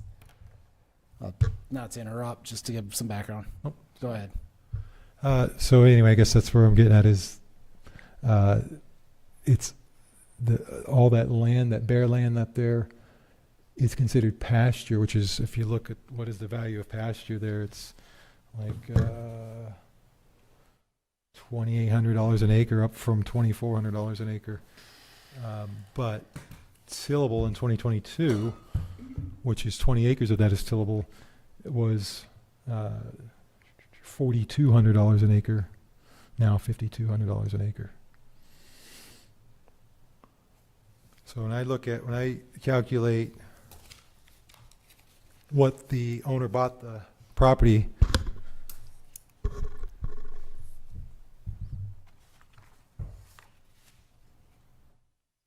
$375,000 was spent on this. At the time of sale, we had it valued at $311,900. It's currently valued at about $372,000. Substantial increase, still slightly under the market. so I have the field card here, 2022, 32 acres, pasture, $2,400 an acre. 2023, 32 acres, pasture, $2,800 an acre. Building site, $20,000. woods, 46 acres. Last year, 3,600, or 2022, 3,600, 2023, 4,800.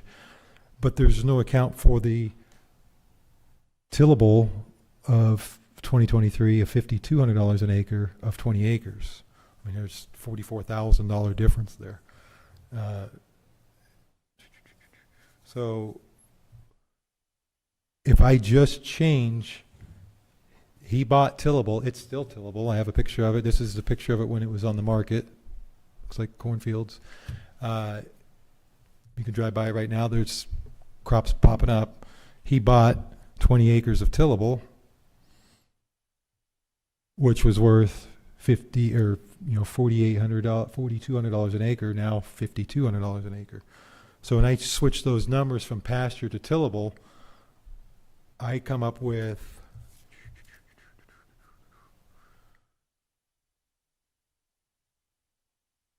$367,900, leaving his house the same. For some reason, his house went down. He bought the house in December or November of 21, and it was valued like his structures of 49,000, I think, 49,500 with the outbuilding. Somehow it went down after this really hot market last year. So if I leave his house, actually, if I go up by 5,000, because I don't know why his went down, but if I go up by $5,000 on his structure and just change the pasture to tillable where it needs to be, then I come up to $372,900 for 2023. Plus, really, his outbuildings could be valued at more. It's only $500. He's got like 7 or 8 outbuildings. A little disrepair, but there's some good sized ones there. There's some nicer sheds there as well. But what would you all like to see from me? Because it is tillable, but it's his valuation on his field card is only showing $2,800 an acre. So if we leave woods absolutely alone and don't go from 3,600 to 4,800, we put the tillable where it's supposed to be, where it has been since 2022, and then you go up to 2023, $5,200 an acre. We're very, very close to your number of 370. I mean, I'm at 372,900, adding $5,000 value. At the time of purchase, we were $61,000 roughly under, the assessment was approximately $61,000 under the paid purchase price. This is about an 80-acre field, so we're looking at $800, $700 an acre difference between the two. That You're basing on the total acres. though. parcel, right? The total. If you're going to average it, What's that? if you're going to average it, Well, I'm not going to average it because there's woods and there's pasture and there's tillable, so I can't average it. right? But I don't think that we'll call it tillable. I think you're right. I think it's approximately 20 acres. Looking at it, isn't going to account for a $61,000 value difference, though, is it? I got like 40. Well, let's see.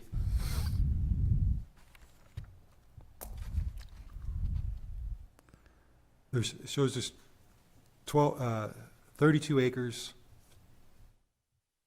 pasture, when it's actually 12 pasture at 1,200, 20. So it's now it's so it's 12 acres at $2,800 an acre.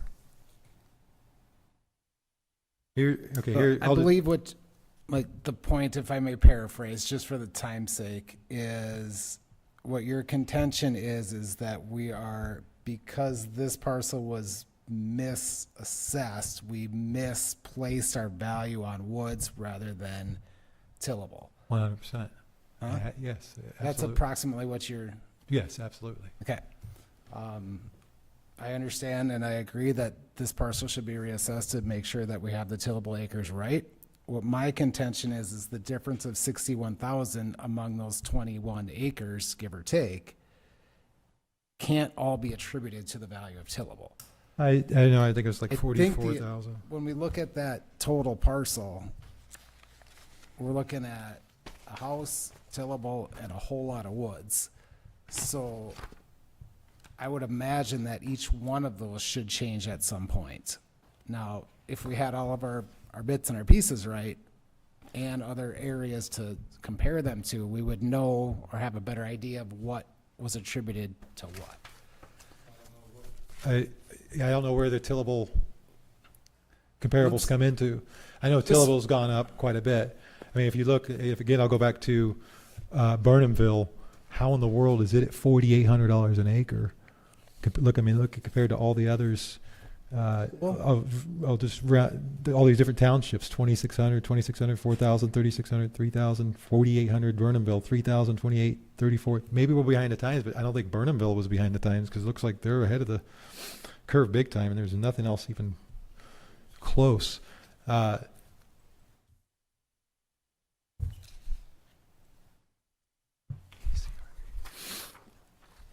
So these are bare land sales divided up by township. The sale where you see Stephen Miller there, that's Burnhamville.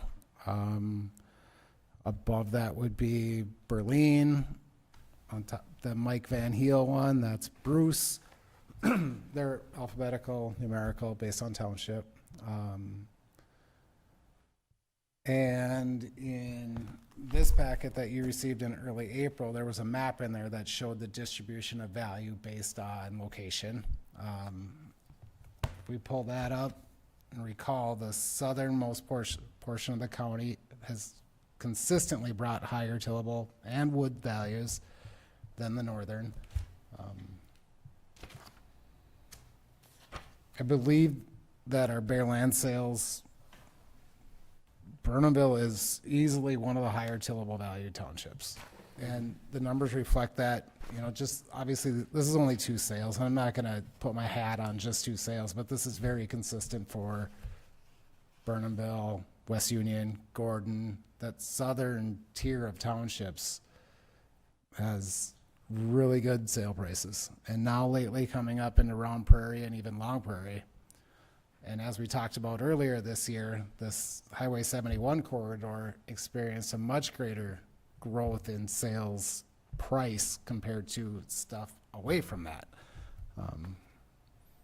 Is it a trend? Is it a trend in farming? Is it a trend in market? I don't know, and I'm not going to pretend to know. All I know is what the data is provided.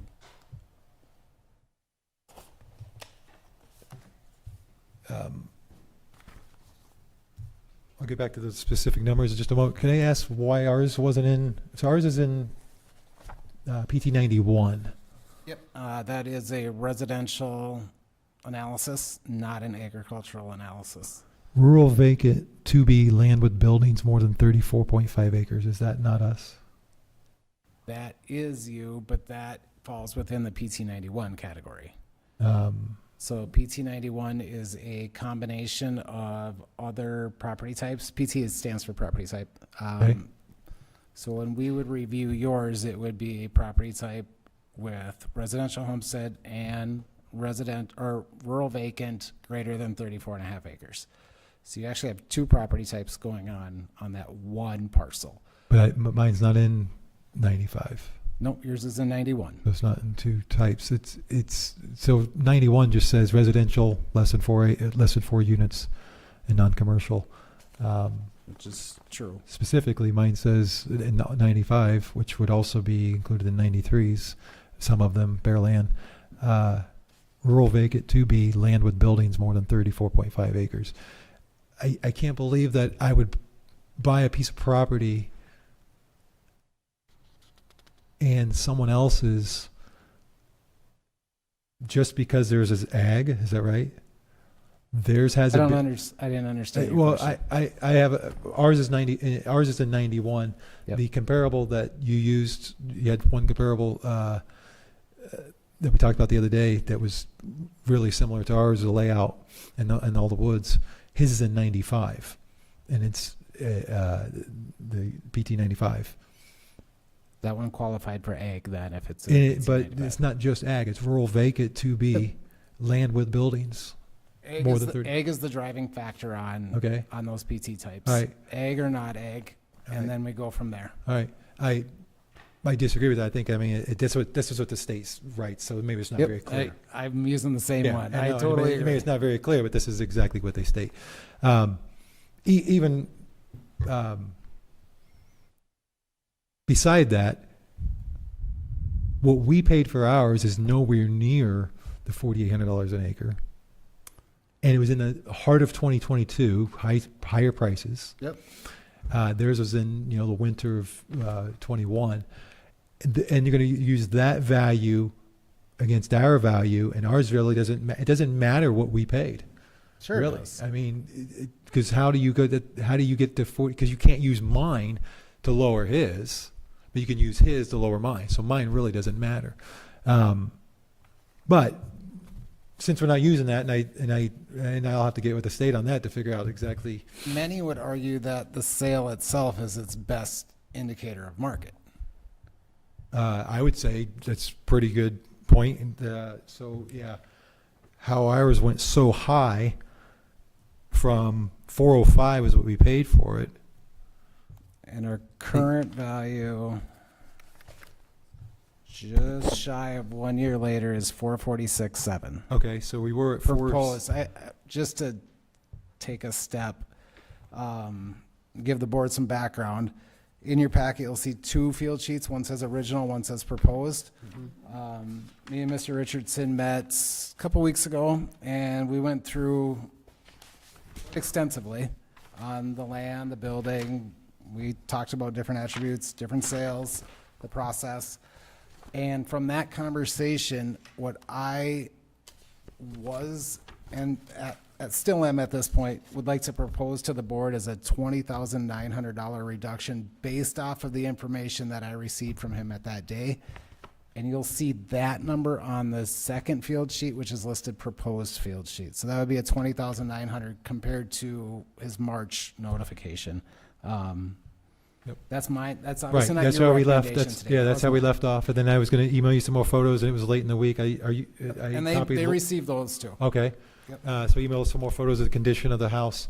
But because I originally asked for land sales, and I got a bunch of land sales, but I never got the comp until I was at your office on Mr. Blackstone's property, the one I'm talking about here, until I was at your office. And then when I got home and I really started looking at it, I'm like, well, no wonder it's so high. The tree value, so the forest value is so high because they figured it all pasture, so naturally the cost had to go into the trees, but it didn't. So that's a huge difference, and I think we're right on target with the value of the actual structure itself, the condition of it, and it probably should be a little lower too, because I guess I sent them into those other pictures. So far we are down however much you just said, just for the structure, but I would like to go back over the numbers if we could quick, just right down the line. Originally, if you want to pull up the 2022 field card, would be great, because I guess that way I can actually show the differences. That'll come up on the screen in a moment. Okay.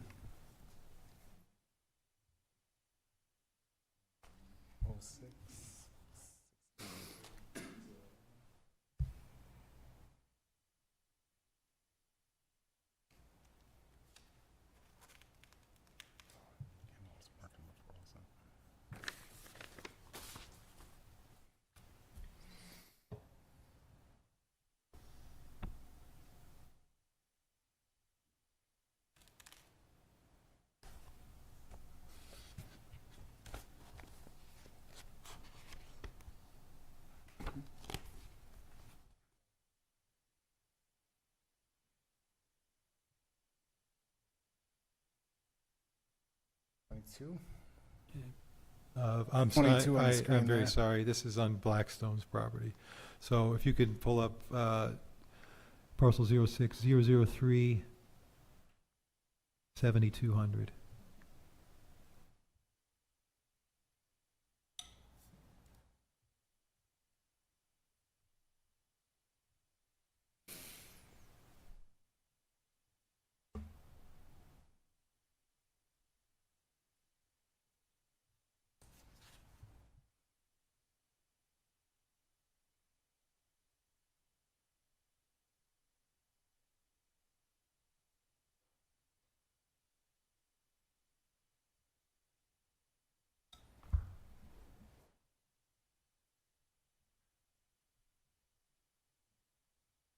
Here's Okay, just that Blackstone first page 22. there.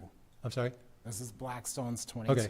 So if we scroll down to the building site, there, the land, there you have pasture, 32 acres, $2,400 an acre. I've got 12 acres, $2,400 an acre is $28,800. You've got 76,800. That's the biggest difference right there. And of course, the building site, 20,000 stays the same. Woods, 46 acres, $3,600 an acre. 165,000, that stays the same. So if you go to 28,800, the 12 acres instead, and add all that up, we come up to 214,400. If we take 20 acres times 4,200, which was the 2022 tillable, that's $84,000. So we add that, we come to 298,400.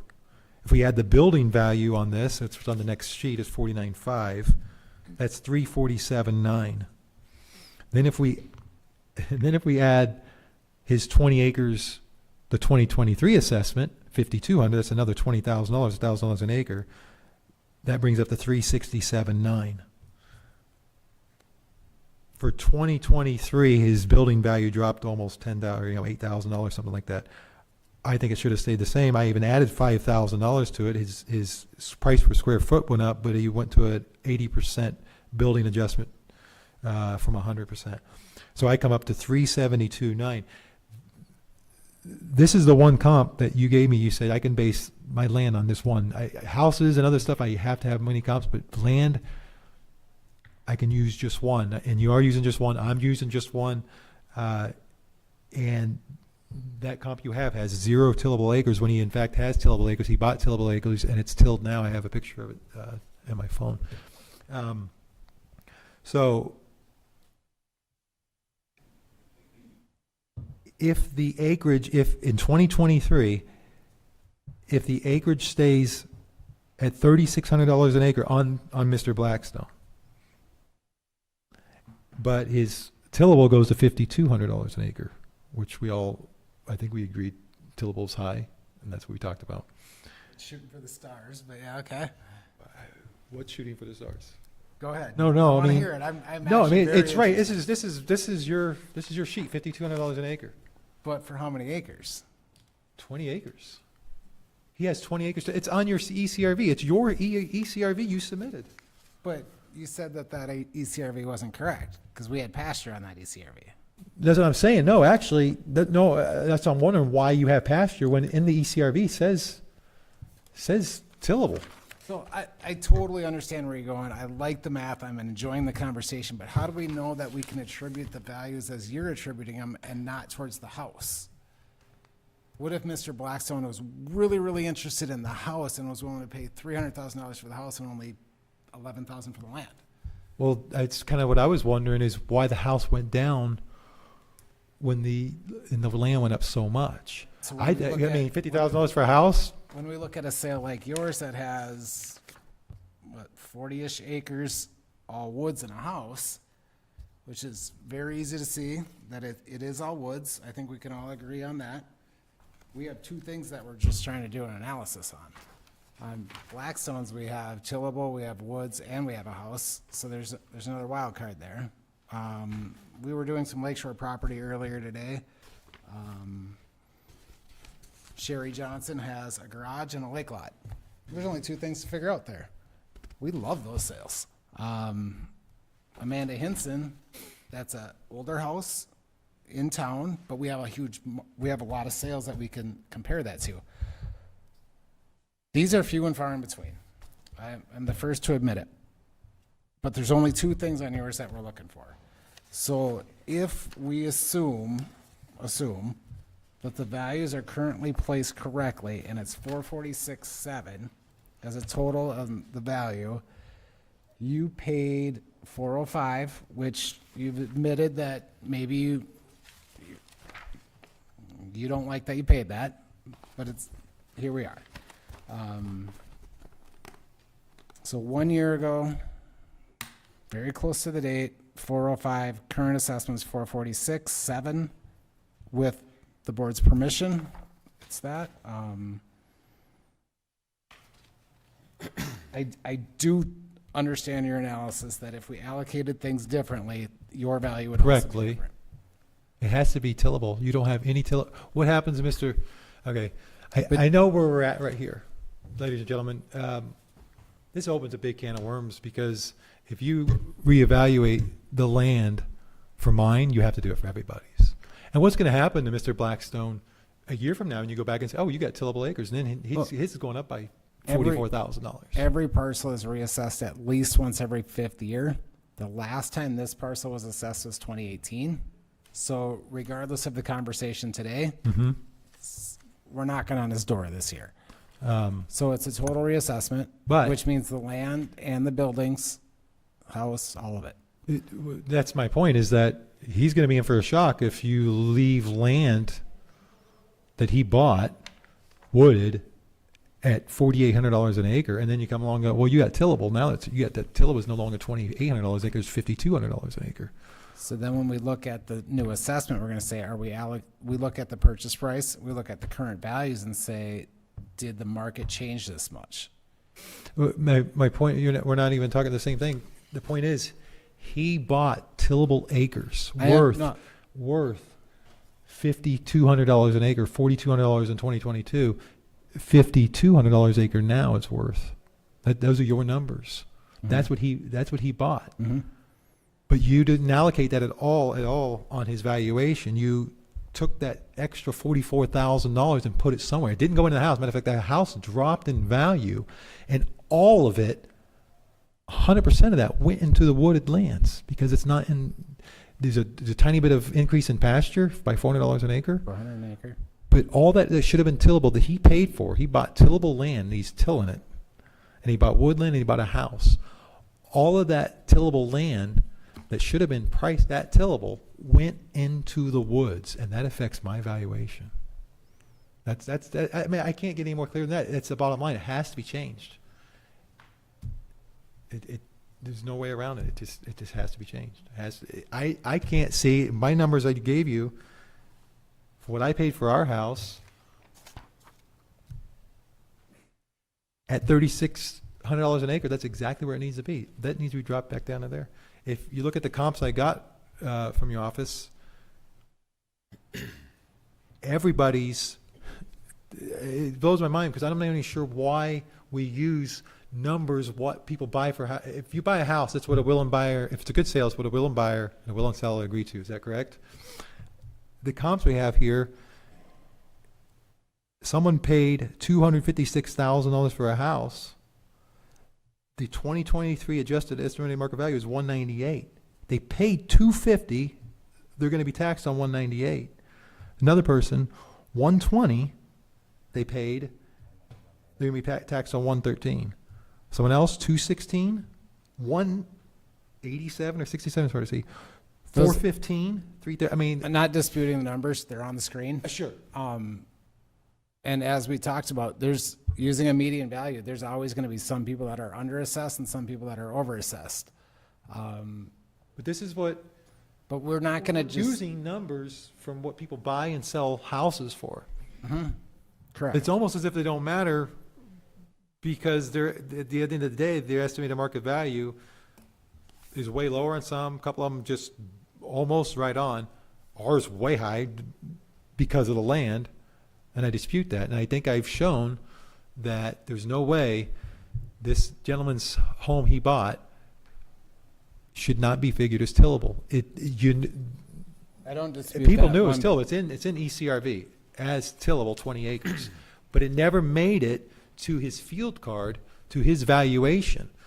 And that's what he bought, but that's not what he got, numbers-wise. And that's not what I got. So because his numbers are messed up, my numbers messed up. That's the bottom line. They're messed up. So Chris, according to statute, what do we gotta do on this? Do we gotta act on it tonight, or can you reassess, or? This needs to be acted on tonight. His particular parcel absolutely needs to be acted on tonight. That decision is 100% up to the board. What's his recommendation? The parcel that the comp that we've been talking about, Blackstone's parcel, will be assessed this year. Okay, Physically inspected, I should say. They're all assessed every year. We'll use that data to keep improving our assessment. It's, on the screen right now, we have every single good egg sale in Burnhamville for 1 year. There's 5 of them. It is very tough to determine what allocates to where. Was Blackstone's assessed incorrectly? It's probably too low, or it was too low. Do we have all those numbers allocated correctly? Well, when you look here, we have 5 sales. Our median number is 91.56, so our average, we're low. We're over-assessed by 5% on one, 10% on one, and under on the other 3. You look at Burlene Township, you see a lot of the same stuff. When you have but if you go to Long Prairie Township where we have 40 sales, you're gonna see a much tighter range, because we can look at depreciation of houses or neighborhoods or, all of those things. Here we have 2 wooded sales and a house here and there. We're getting to the point where we're discussing if field shape makes a difference, not only the land type, but the field shape or the location to a highway. There's a lot of attributes, and you're very clearly and very well hitting the nail on the head here.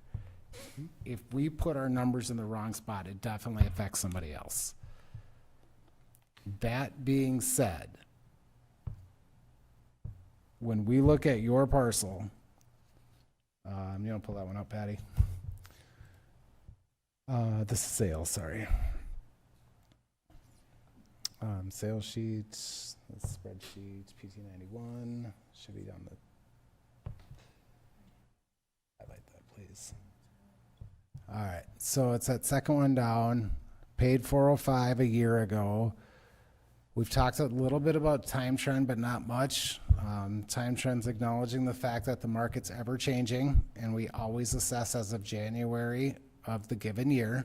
So if a sale happens before January, we take our average change in value, sale value, and apply that forward. So using a time trended value of 443 compared to my proposed change of $20,900 reduction would give you a value of 4467, which is spot on compared to the rest of the sales in the market. Are all of his parts assessed correctly? Maybe not, but is the total? I think the total is. The total of mine? The total and number. All the parts, I honestly understand how that could be accurate if all the parts. So if if the woods is too high but the house is too low, maybe is that the case? Maybe because you've made it clear the woods are too high, and I'm clearly showing that you're assessed at 100% of market value. So that means the only other attribute on your property must be too low. Well, if I just go back to, we paid 405 for it. Mm-hmm. And you look at the one below that, just directly below it, 256. And you fast forward to January 2nd, 287. But then you look at the 2023 estimated market value is 198 for a willing buyer and seller. Why he would be happy, fine. I mean, if he's paying 256 for a house, why not pay taxes on 256? But he's paying taxes on 198. I don't think the house is too high valuation. I don't know why. I don't understand that. No, I know you don't. You think the woods is too high. Well, no, but if one part's too high, but you were saying, well, if the woods maybe too high, but maybe the house is too low. No, I don't. If the woods is too high and the house is right, then my assessed value is going to be substantially lower than what you were willing to pay for it a year ago. So if one part goes up, the other part must go down if we're going to equal 100%. Everything can be different. The house itself was worth less. I showed you some of the conditions of it. We never saw the house. I never bought the house. We never didn't see it. Our in-laws looked at it. My wife's parents looked at it for us. No inspections, nothing. And you see some foundation issues if you looked at the the pictures. So the house itself is worth less than what we overall would have paid less for the whole piece of property. And all of a sudden, because of that one parcel, not only is it a little higher, the house is a little higher, was. And it's not just one parcel. You told me that we could just look, the nice thing about land is we could do For the sake one of our discussion in my office last week, yeah, we were narrowing it down. to one major. We do not narrow it down here. We spend months looking at this very spreadsheet. I think our conversation was accurate. Okay. I think it was a very good representation of what we do, but it was just that. It was a representation. Okay. I think you have a very firm grasp on what we do. But I'm not going to say that one sale is going to affect the 1,300 parcels in Burnhamville Township. When we look Well, at the different property types, which we discussed earlier, this is the PT 91s, and if Patty, you want to scroll down a little bit, you'll see that our total market is 91.66% of the sale prices. Now, if we go to PT 95, this is the ag people. So the first screen was the res people, 91.56. We're off by 1/100% difference. So we're treating both sides of the fence, the res and the ag and the lake, we're treating them all very much the same, well within 1% of each other. I have a question for you, Chris. Please. So, at that $4,800 an acre for wooded land, are we valuing all other parcels at $4,800 for the wooded land on them? In Burnhamville Township. Burnham Township, okay. Yep. That's where I wanted, that's where I want to be. But there's very little sales I to back that understand, up. I understand about the sales, but Right. it's uniform across the board. Yep. Well, I understand that, but if there's a good Is reason, wrong, and maybe things need to be looked at, but if there's a good reason to, yes, but that's my point, is that we use that comp, and that one comp is huge. I mean, it's $44,000 goes to tillable from pasture. I mean, that's absolutely huge. I don't know if you can, yeah, I you do understand what I'm It's getting at it's a there. large number. And then also, if you look at the Woods value, Burnhamville, for some reason, is way higher than anyone else's. Tillable is going up, looks like, for everybody. But Woods, how is Burnhamville so high? Hunting land. Hunting land? Well, isn't Woods. Woods hunting land? Any Hunting woods hunting land? Just north of us, you can hunt with a rifle, so that would be even more valuable, I would think. Rifle, shotgun, anything you like. But we can only hunt with, as far as guns go, shotgun. So, yes, I totally agree. People love to hunt. We love to hunt. Why should our hunting land be worth way more than other townships? Can anyone answer that? If there's so little sales to show it, to This get up there, highlight- why? Right, but look at just gonna use as an example. This is a 43 acre parcel, bare land. Of the 43 acres, 15 is tillable, 13 is pasture, 10 is woods, forest waste, acre of road frontage. 65, almost $6,600 an acre. Now, if we're gonna look at attributes within this, that's the average. So we can safely assume that the wasteland didn't bring the $6,600 an acre, which means something else brought even more than that. Which parcel is that? It's highlighted up there on the screen. Is there a last name? Who sold that property? So we do allocate, as a trust. Yeah, I went to that auction, heavily marketed as a building site. It is a nice building site, which of course $20,000 will be a building site eventually. Yeah, you can hunt there.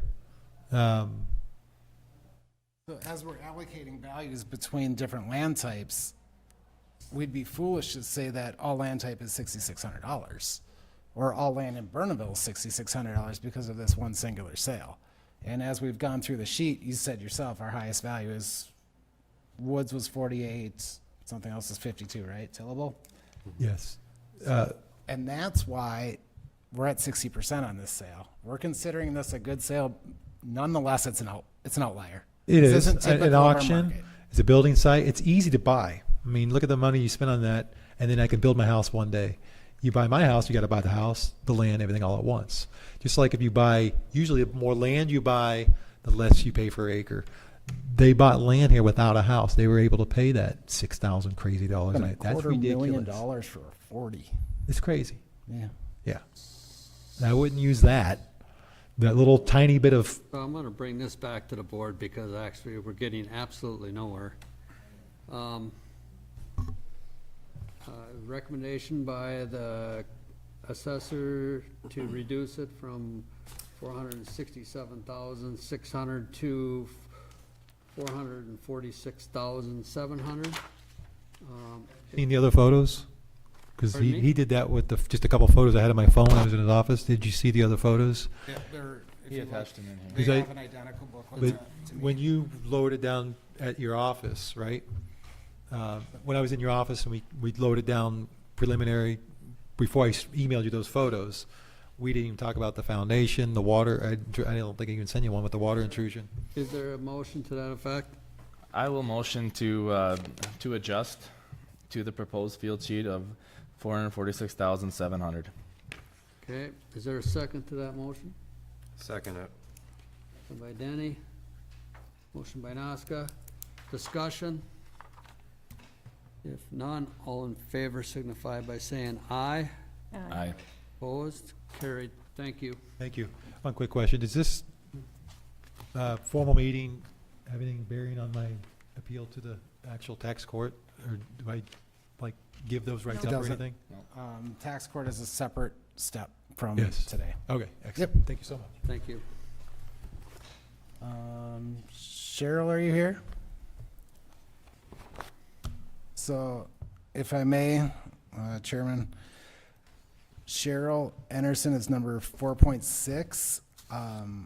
I stopped at her place a couple weeks ago. I provided her with some information.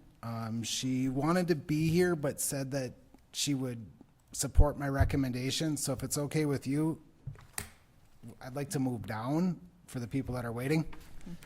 And then we'll come back to Cheryl later. Okay. And on that same note, I talked to Robert Taylor today, and he sent me a letter and said, just take care of it yourself, and we'll tell the board what I want to say. So what I'd like to propose is taking 4.6 and 4.7 and moving them down. And then doing 4.8 right now. Good, yep. Perfect. Okay, thank you. Thank you. Phil and Vicky Ball. This is a Candota Township parcel. The parcel number is 14-0009800. Yes, thank you.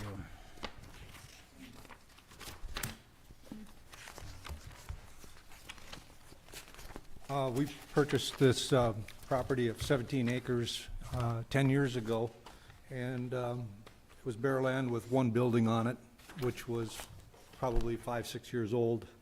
And it stayed that way until 2015. We put a smaller building up, a little horse barn, and then last year we put up another storage building and built a new house on it. And just concerned about the value went up much more than what I thought it should have. The buildings that we put up are just pole barns with gravel floors. When we purchased it, the existing building was half cemented and half finished on the inside. The rest of it was similar with dirt floor. I have 4 comparables here of property that was sold with similar outbuildings, similar acreage, and they were all sold in the time frame that was requested. In that, one was sold at $522,000, the others were sold at $440,000 and $420,000. Sorry to interrupt, but this is the sheet that he's referring to, roughly. So on there, there's some comps that he's discussing today. Sorry, go ahead. Okay. When we've even looked at one of those houses, those 4 houses, to purchase a couple of years ago, and the houses were not old, most of them remodeled or built in the 80s or up to 2011. Very similar outbuildings. In some cases, they had more and larger outbuildings than what we have. When we met with the township, there was some discussion about the fact that those houses were older and ours was brand new. So I came up with a fifth comparable of a house that was just recently built. And I'd also looked at the property a number of years ago that land was built on, so I was familiar with it. The house is very similar to ours, similar in size, similar in floor plan, that sort of thing.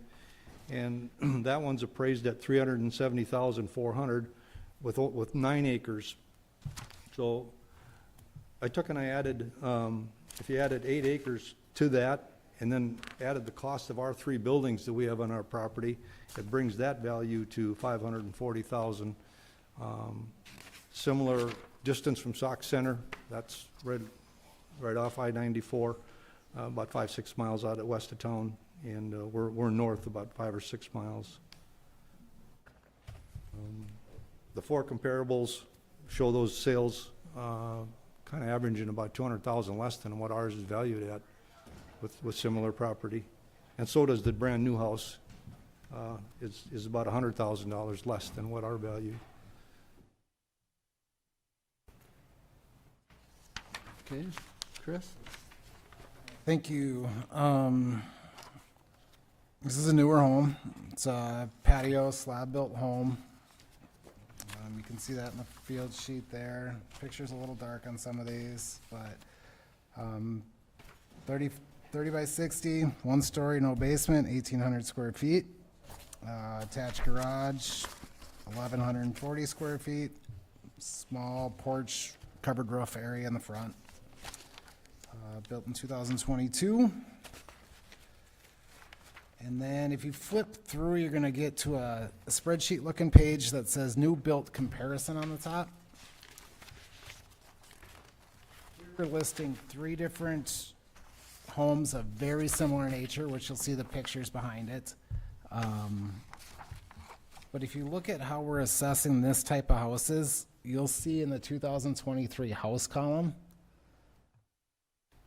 we have just the house at 357, 466, 377. Pretty similar, different size square foot. On that middle one, it's 700 square feet bigger, so it better have a bigger price tag on it, right? And then on this sheet, we've also taken out the 3 buildings just to make them apples to apples. Obviously, they're still assessed. We're just putting them in a separate column so we can just look at that house on this one. And then the following sheets is some photos of the parcels we just talked about. And then the next sheet is a few sales. First sale is a Long Prairie Township sale.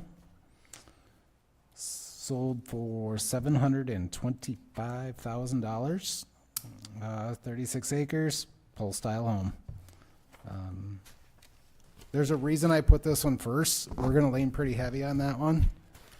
$725,000, new patio home on 36 acres of land. This is a comp. This is what we like to see. The only thing different here is the township. But other than that, this is a very apples to apples scenario. The next one is another 7 1/4. The dormers look really nice. There's no function there, but it does add some curb appeal. Really admit that. Again, on 40 acres, County Road 86, Reynolds Township. And then there's one more with a half log siding. That sold for $715 on 30 acres, same road. Those are the comps that I have today. They are all very similar in size. They're very similar in age, and they're similar in composition and number of total acres. I believe based off of this that our assessed value is correct. These numbers get high. That's the time we're in right now, and that's what these comps are trying to show is 700 isn't what it was a year or 2 or 3 ago. 700 is our reality right now. I understand that it's more than you paid to build it. But again, this is going to be based off of a market analysis, not a cost analysis. If if there's questions, I'd be happy to try to answer any, whether it's the board or, Okay, they have more acreage. I mean, our house is pretty modest. Kitchen cabinets, everything, countertops are not marble or anything, vinyl siding, so we didn't go high end.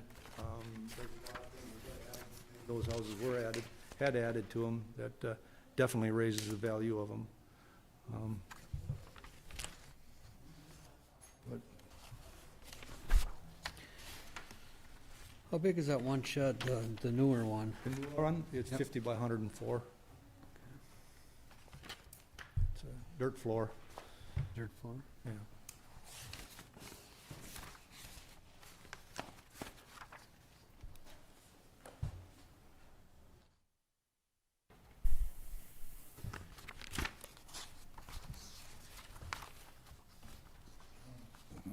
you know, that's $80,000 assessed value alone, just on the shed. When we're looking at total value, that, it's a contributing factor for sure.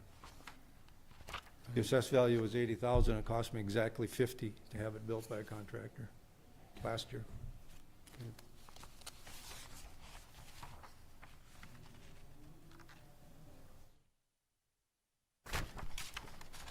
Any other discussion from the board?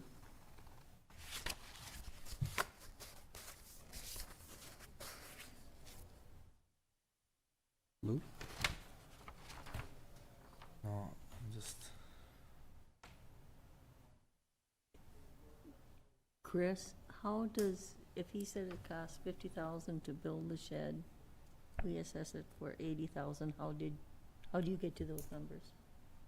We use, it's a cost manual, so it's a book provided by Marshall and Swift. It's a valuation service, National Evaluation Service.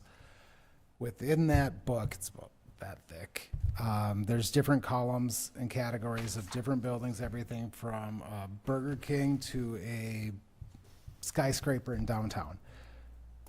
So each one of these things has different categories, so we'll apply their number, and then at the end of the book, there's also a location factor and a time adjustment factor. So they might not update it every year or every month, but they do update those location and adjustment factors. So if it says a pole shed costs $20 a foot on average, you go to central Minnesota, and it's gonna say you're 5% below average here, and then the time is +2. So we'll apply all of those factors and say, okay, the average pole shed in Minnesota costs $19 to build on average. From that point, we apply a sales analysis and look for pole sheds that have sold, which kind of comes back to Mr. Richardson's point is where does the value come from and what parts do you attribute to where? So yeah, it is eyebrow raising for me as well to hear that it costs 50, brand new, and everything I have says it should have been 80. is the 50 just the shell, or is that everything complete? It was wired, everything done, It's dirt not- work, everything? We didn't wire it, it's just got some, There's no wiring in it, nothing? No, Just the just dirt, just temporary did some cord dirt running. work, put poles in and put the steel on? Yeah. Okay. And, all right.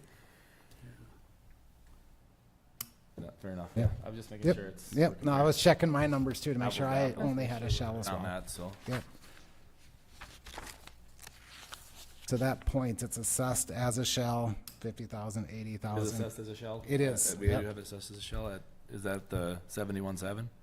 That is the third line from the bottom that says 80,200. 80,002, okay. Just, Okay, gotcha.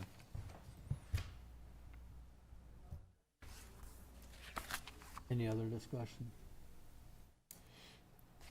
going back to the house comparables, the 27-001-0200, we'd also looked at purchasing that house, totally remodeled, much bigger and more outbuildings than what we have. Super location on a tar road, we're on gravel, and it sold for $444,900. I mean, there's such a difference there between $445,000 and 700 or 640,000. But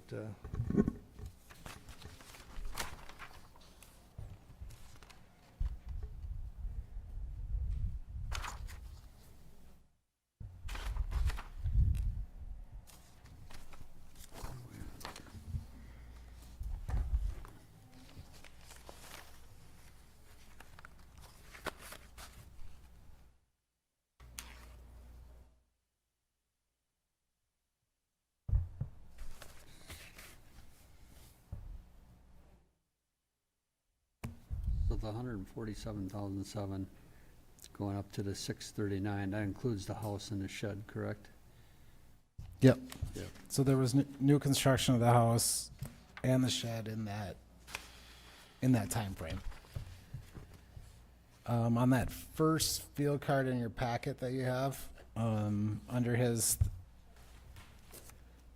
the line item says 2023. It's up there on the screen too, if Patty just wants to put the cursor by it.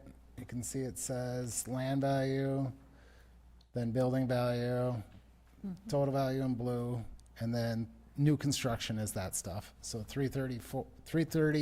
400 for the house, 70,300 for the shed at the time. Those rates have increased since then, which is why you're seeing that discrepancy. And another 8,000 in the land, so that's either going to be a well or sewer. The land value jumped up 20,000. Of that 8,000 was the putting a well or a sewer within the land. So that amenity goes to the land value. We consider it as part of the land. Okay.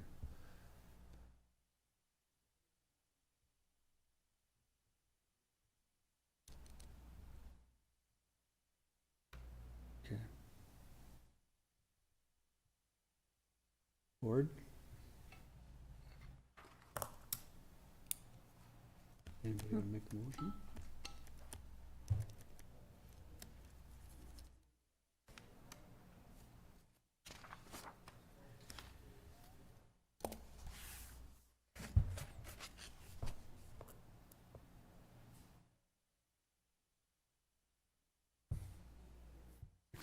I have not been out by your house, so I have not looked at it, so.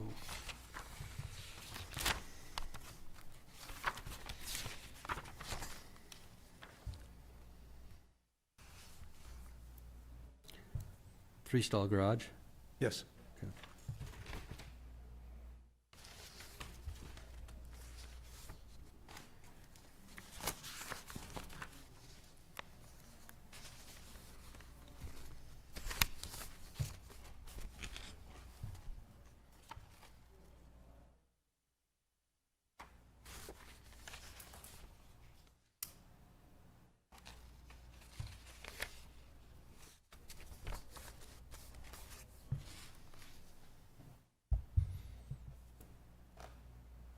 Anybody gonna make a motion? This is a tough one, 'cause It is, it's a new Yeah. build, it is, this is all new build. brand new, It's a lot of money. yeah.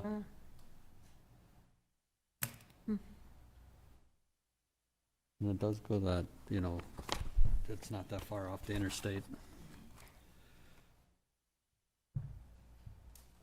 I just don't know where you'd adjust it though. I don't know where, I'm looking at the price of the building and it doesn't look like that far out of line. I mean, Right. If you look at the other ones that we compare it to, if you're talking 36 acres and 40 acres, makes a difference. Right. Yeah. So,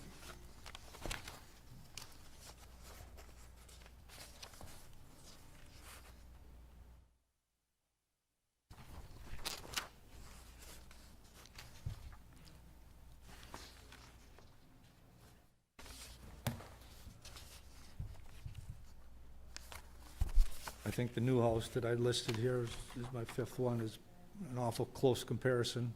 And you can add those three buildings to it, and mhm.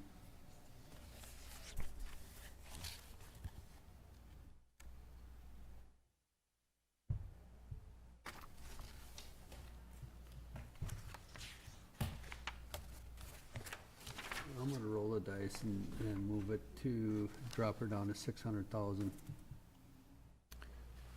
I'll second that. Have the assessment right off, that change is being made to the buildings only, correct? Leave the land value, make the change on the buildings? Yep. Okay, thank you. Okay, motion by Newman, does second by Denny. Any further discussion? If none, all in favor signify by saying aye. Aye. Opposed? Carried. Thank you. thank you.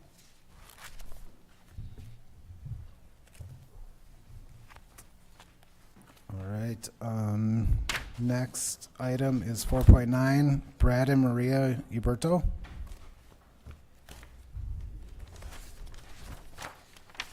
Good evening. Ubertos own 3 different parcels in Stowe Prairie Township. Those parcel numbers are 23-00197000, 23-00203000, and 23-00217000. This is, I'll let you take it away and we'll, Yeah, so I, first of all, was shocked by how much it went up last year. And I would say that you justified that amount with the evidence that you provided for this year. So I ran the numbers against the comparable values of what was sold in 2022. And again, I feel like that justified what we're paying for taxes this year. However, when we look at what the proposal is for 2024, that's where the numbers start to really go in different directions. So when I researched the other properties that you guys provided as evidence, it looks to me like we're paying a significant premium for our property. I'm looking at, for example, the 2 other Stowe Prairie parcels, 40 acres with buildings, and we were averaging with your revised or your proposed assessed value around 11,000 per acre, whereas the comparables were between 5,000 and 6,000. So that alone seems unjustifiable. And then when I look at it as a whole entire parcel, I think you compared us to a 169-acre parcel in Bertha Township. There again, we're at about $1,000 per acre premium on the full 180. So I don't know if they shared with you the spreadsheet that I provided, but that's the information I'm seeing. And you know, as far as the house goes, it's it's about 17 years old.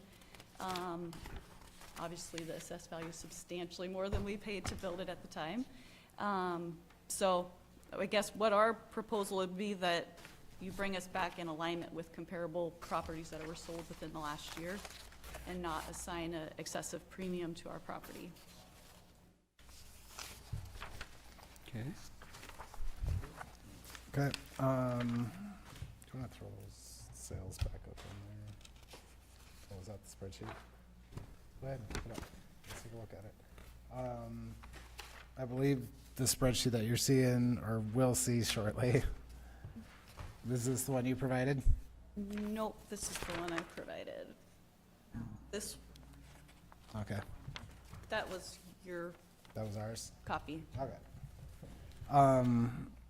Within the packet today, I provided the field sheets, aerials, a lot of land here. We have 40, 60, that's 100, 180 total. 180 acres. 180 acres plus a house. The house and buildings combined is 305,000. So we're looking at a lot. The comps that I have listed. First, you see the subject outlined. Newer build, basic Rambler style with attached garage, pole shed on the screen for the audience. The first comparable I listed was Bertha Township, which is directly south of Stowe Prairie Township, 169 acres, built in 1918, sold for just under $600,000. Substantially larger 2-story house. Substantially older 2-story house. Correct, but still This thing's substantially 100 larger. this thing's 100 probably years old, though. Double the size. So I mean, if we're trying to say I know. comparables, It's it's comparable. all right, and you've heard me say today that there's a lot of there's not a lot of comparable properties once we start getting into things like this. We're gonna have to deduce some different information from them, and as such, if we look at, if we just skip across that next sale, here's 40 acres on a mobile home that sold for $245. Cabinet shop not included, that was built after the fact. Moran Township, 145 acres, virtually a salvage house for $434.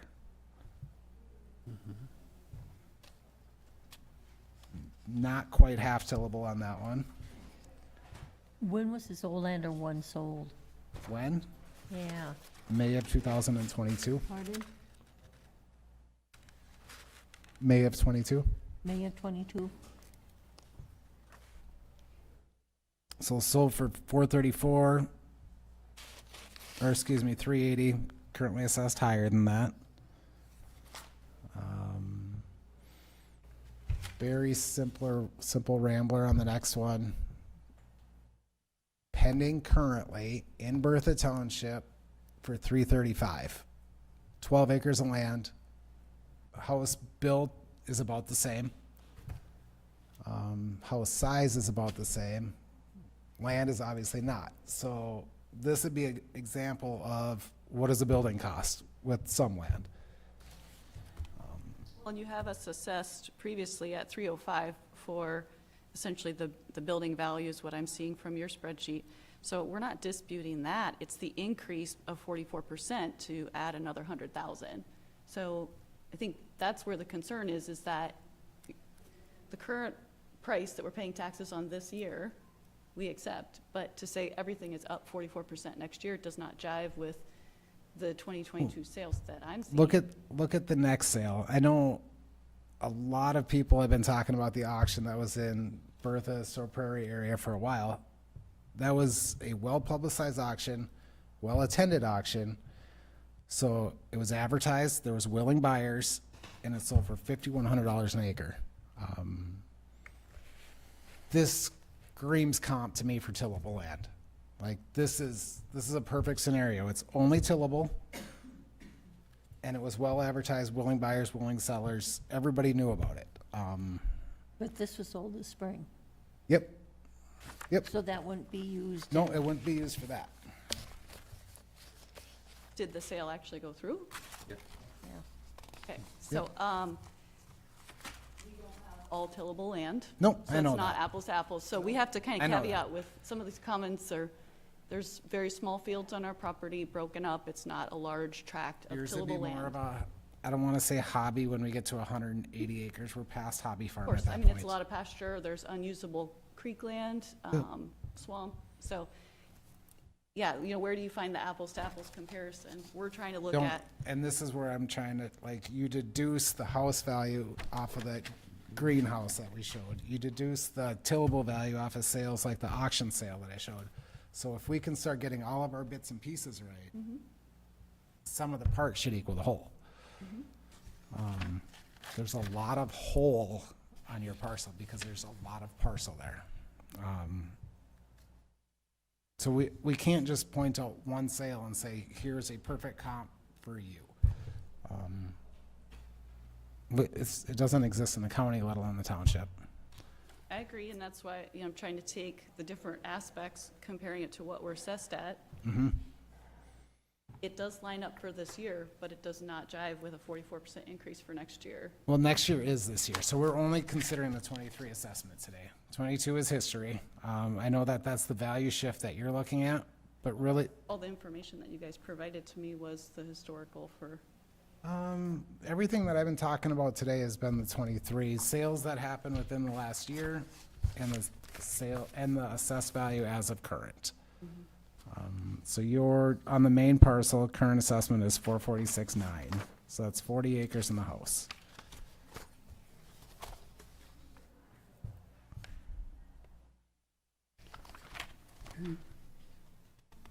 Chris, how much, is there a difference of, land value between Bertha, Moran, and Stowe Prairie Townships being you referenced sales in those three? So, As far as woods, pasture, wasteland, and tillable? Commissioner's packet on the F drive.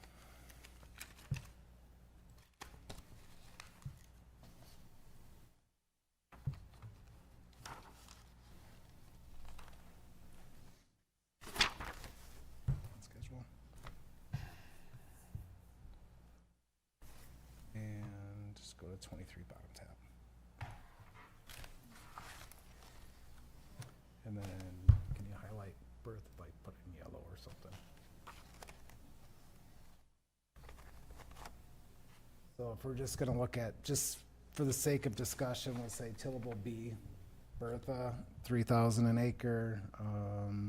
Bartlett is 34. Moran's 34.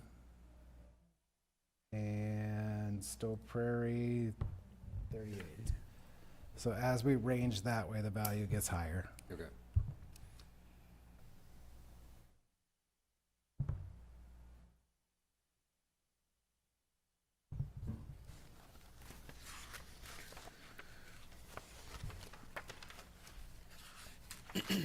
All right.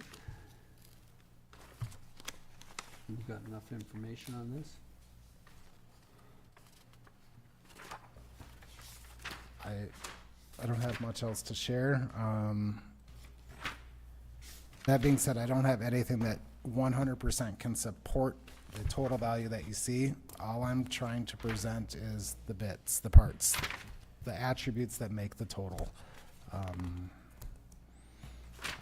I fully acknowledge that the change, the percent change from 22 to 23 was great. That being said, I believe the 23 is correct. But I also believe the 22 is correct. But the numbers of sales and the volume of sales and the total bottom line we've seen has been substantial. Do you have the sales sheet up yet?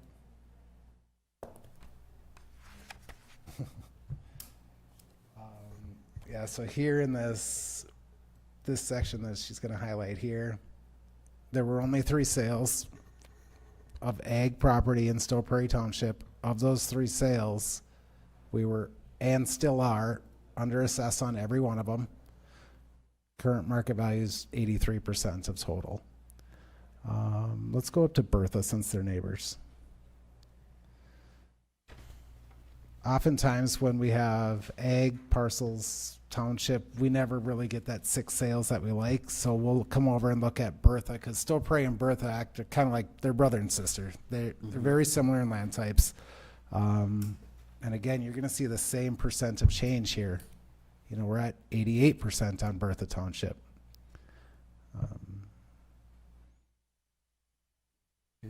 So now we have 6 total sales. They're not a jurisdiction, but our average is right around that 80, high 80s. So of the 6 sales that we haven't overassessed on any single one of them.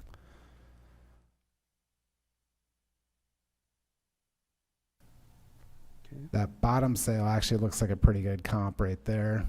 We can see that it's 169 total acres sold for $600,000. We have That's the one we were referring to earlier, okay. with the 100-year-old house as you referenced. Oh, okay. Yep.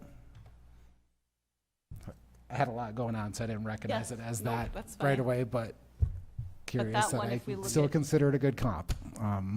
So if we, continue with that theme, then we're looking at around $3,500 acre average. We're being assessed on the. But we can't, sorry to interrupt, but we can't do it per acre, because how do you pull that house value out? I hear what you're saying, Yep. but Your proportion of house to land is greater house heavy than that one is. That's greater land heavy. Sorry, Yeah, that's my that's take on that. arguable And you'll see from my that perspective. on the blue columns W and X, where it says adjusted price per acre, adjusted value per acre. If it has a building, it also has an NA, because I don't do an average if there's a building, because I don't want to average that building into the land value. What's the wishes of the board?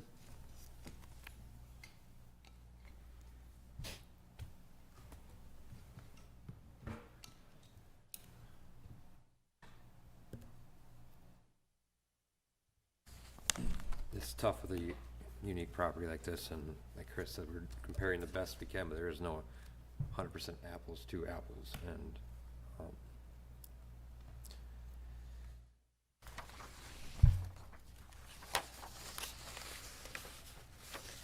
you made the comment earlier that you wanted it to be more in line. What does that look like?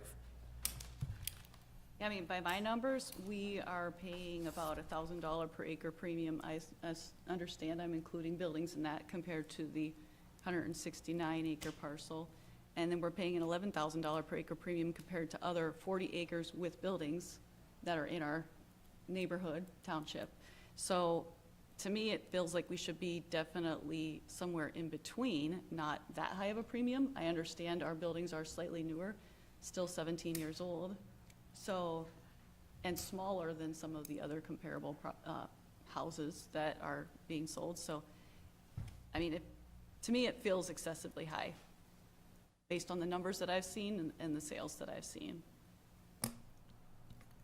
So something less than what it is today. Excessively high on the building side of it or the land side of it, or, I mean, the buildings is really what's driving it. right? If you look at the numbers. So when I looked at, like, say, the 88 acre parcel with no buildings, that parcel comparable. But for whatever reason, our building site is now worth over $400,000. Seems a lot. Obviously, way more than we paid for the buildings that are even on them, but also feels excessively high. So I would say on the home parcel, I would definitely be satisfied to leave the land parcels okay as is, but I would like to see something on the home parcel would be my preference or my request.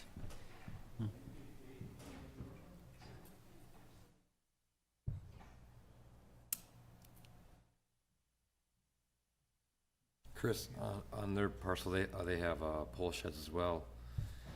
And you talked earlier about the previous gentleman when, you know, our assessed value difference on that substantial, or?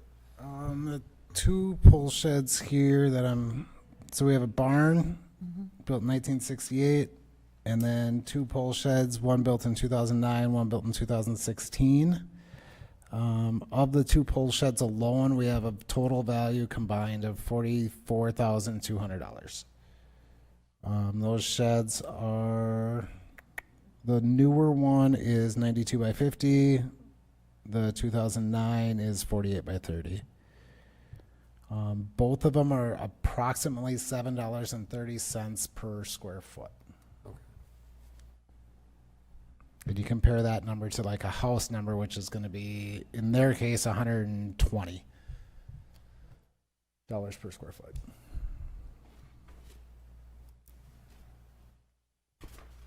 And the rest of the pole sheds in Stowe Prairie are valued at that 730 square foot as well? If they've been depreciated out in the same manner. When we look at ag buildings, we will depreciate them faster because typically farmers use their stuff Yeah. a little more aggressively than putting a boat in a couple times a year. Right. So therefore, they experience more physical depreciation on average.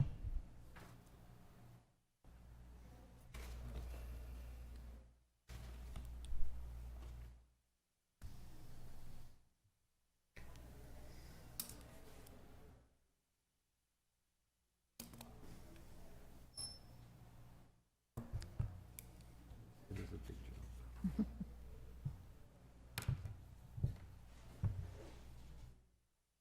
What's the wishes?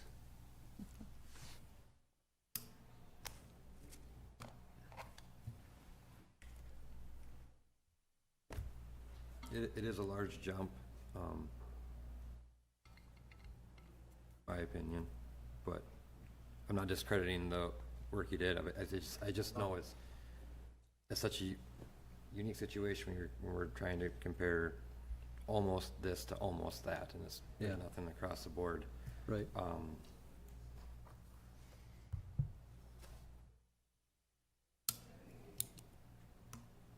I guess I would entertain a motion to go to 425 on the buildings.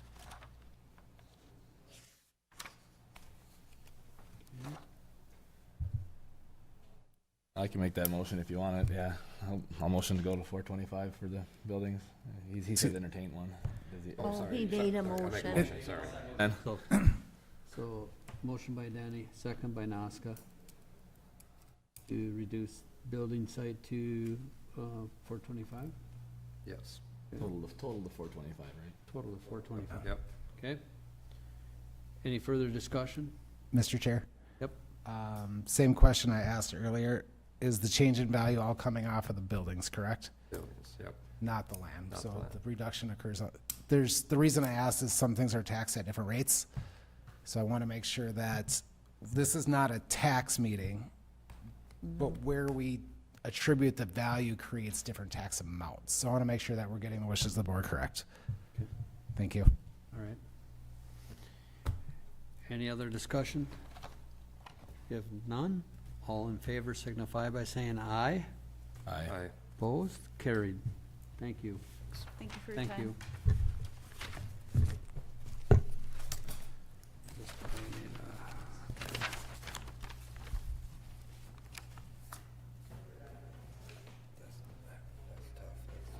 Oh, yes, because you can't do anything with the land, Yeah, because you know the land value is going up. you can't touch it.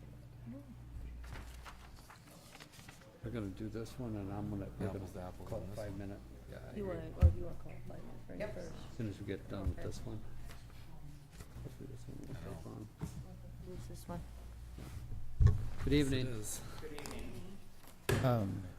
This is item number 4.10, Carrie and Linda Nelson, parcel numbers 33-00401, 29-0032500, and 29-0032600.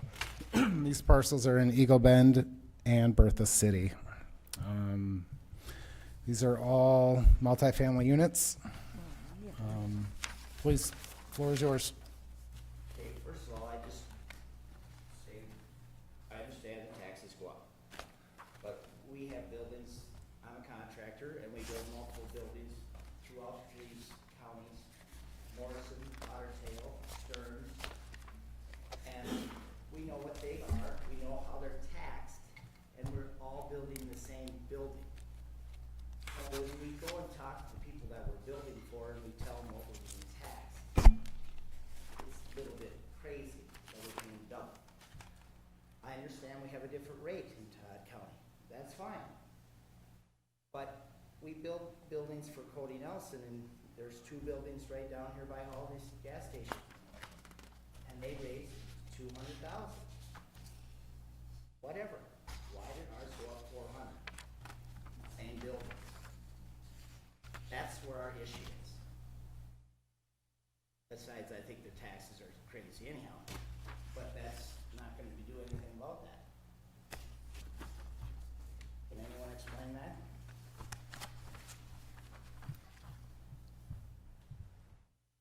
Behind you, you'll see, or behind me, behind them, there is a spreadsheet that kind of illustrates what you were talking about, I think.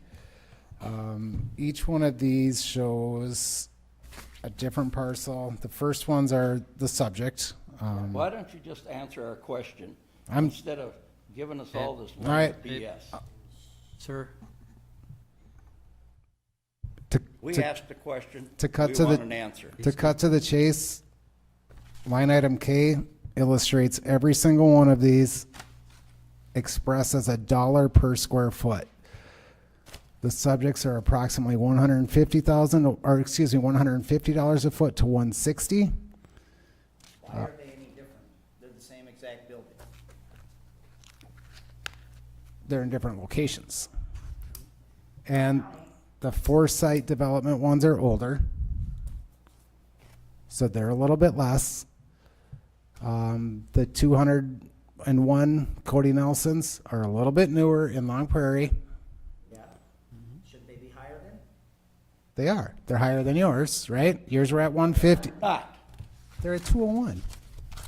Apparently you don't know how to add and subtract. I got the evaluation that was- sheet right in my pocket. That was the ones built that were for sale, the 2022. The 2029 are up there further. 120, just, 142. The old VFW one. Okay, that one's at 142.9. This was the question, and we haven't had it answered yet. We'd like a straight answer. We don't want no BS about this square foot, that square foot. Another The question. buildings are identical. Another question I have asked, isn't commercial property based on rents? Valuations of rents that we can acquire from that property. They can be assessed by the income approach. What does can be mean?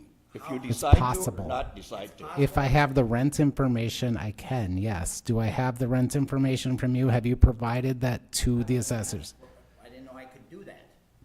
Okay, Okay? I'm Now that asking. I know that I can give that to you. I that'd will be give that great. to you.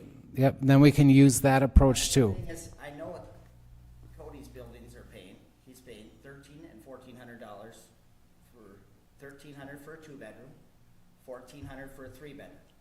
We get paid $800 to $850 for a Okay. 2-bedroom, and $900 to $950, depending upon when the customer came into that, because we had to raise with inflation a little bit. We do not raise any of our rents. The first customer that came in there is still paying $850 for their first apartment that they came in. We do not raise it. Of course, the taxes are going up, LP goes up, snow plowing goes up. Should I just kick these people out? What does the county want me to do with them? Or just raise the rent up and just get rid of them? This is the third time we've met on these parcels, and this is the first time this information's been provided about rent. Maybe somebody isn't listening. Well, okay, does that make a big difference, the rent? Sure, I would like to take a look at it with the income approach. Is it our responsibility so can you- to tell the assessors how they supposed to assess our property? We have left cards on our stops. We have talked to you on the phone. We've talked to you in Eagle Bend. We've talked to you in Bertha. We've explained the process of cost approach. We've explained income Talk approach. to you? I'd talking gladly Now, accept, can we and do something about that then? Or what are Let's- we gonna do after this point right now? Now that we know that we have. before you leave today, the board has to make a decision on the parcel. Okay. We, Does it make 23 sense ends for- today. That we're charging a third the rent, and we're getting taxed for more? You can see the square footage what we're getting charged more. Does it make any sense to anybody here? I do agree with you that because you're charging less, the income-based approach might be a better option for you. But if our assessors didn't know what the income was of the property, there's no way they can assess it at such. Right. I told them. Yes, sir. I told them what it was, the assessors. Okay. I told them at different places where they were assessing what their, my buildings, what they were charging. So they knew it. But So that's not the it truth. didn't make any sense to anyone? These Because guys are not other- telling you other- the truth. Other counties are different than this county. Okay. I can only say that the ones that I know of that are in this county, because this is the county that you guys care about. I can't say that everyone else is getting charged less or more in different counties. But I'm just saying, we are charging a lot less rent. And I think that it's worth something that we should be punished for. And that's where we're standing at. So do you have units in Douglas County? I do not have any in Douglas County. That's the only county that I could say no to. Okay. But if I did, I would say that the tax would be half. We have our own personal property in Douglas County. Right. The estimated values that we have on those, on our farmland and our property, is half what we're paying in Todd County for the same evaluation. And Douglas County? Farmland in both places? We do not have farmland in Todd County. Hold it, we're getting carried away. We're not talking agriculture, I'm talking fourplexes. If you want to talk fourplexes, fine. I'm not talking homes or houses. Oh, house went here. No. Tell me a fourplex has been sold in this county for the outlandish prices that these guys are trying to assess them. Tell me one. Just tell me one. That's a yes and no. Can you tell me one? That we're comparing to. No, don't point to there. I'm asking you, what? This is what you're appraising at. Yeah. This isn't what they're sold. Don't you point up there. Selling is what Sir? matters. Yes. I'm gonna ask you nicely to Okay. behave. Okay? We're here to figure out how we're gonna deal with this situation with you guys. Okay? You're not making it very easy for us, yelling at us and yelling at our staff. Okay? I'm not yelling So- at anybody. so There's nobody just- listening. Don't try to cross. listening to you, okay? Don't try to cross agriculture, homes, or anything with fourplexes. We're talking only fourplexes. We And don't we're have a talking lot all of the them. same built home fourplexes, identical.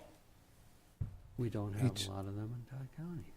Each one of the parcels in question today has a TIF applied by the local jurisdiction.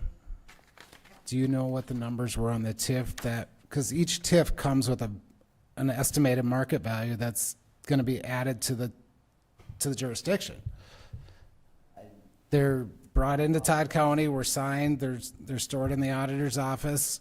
Each one has the cost of improvement that is being brought to the, can you provide, like, we don't have it right in front of us. When we built them, we built these buildings for around 300,000. Okay? And now they're assessed for somewhere around 650,000 a building? Would you say that's true? Approximately, yeah. Yeah. I mean, again, that's there. I mean, $350,000 in 6 years? I don't know where I can put that in tip or how you wanna write that or say that. So when, the 350, what is that? Is that That's every, inflation if you that's, ask me. Your no, evaluation- I meant, back it up. Your cost, profit overhead, labor, like what, are we including like if I wanted to build one and I don't own a hammer? For the same year that we. That's built what I'm that building asking, sir. is We built them for the same price for everybody else. Okay, that's what I'm asking, right? That was the question. That I did it because. There, it was that's the end of that. Chair asked you to lower your voice. At the same years, Right. not tomorrow, today. Today's prices are unfortunately insane. But it's that, we haven't sold any of these buildings in this county as far as I know. So that's why I don't know where you can come up with a market value. Chris, did the one in Eagle Bend get sold?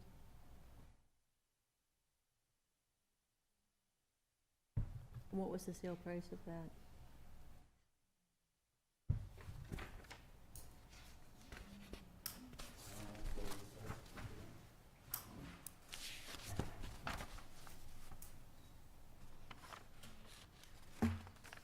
Those are our buildings there. We water our lawns, so I guess we should be taxed more. You should have Than you egg do for the down here. grass. Can you pull it up?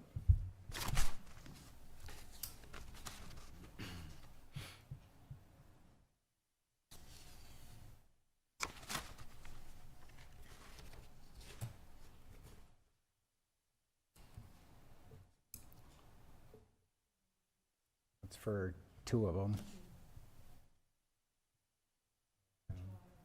How about size, age? Are we looking apples to apples?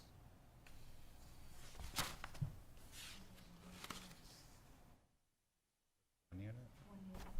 So each unit with land sold for 188. Total, two buildings. One building, two units.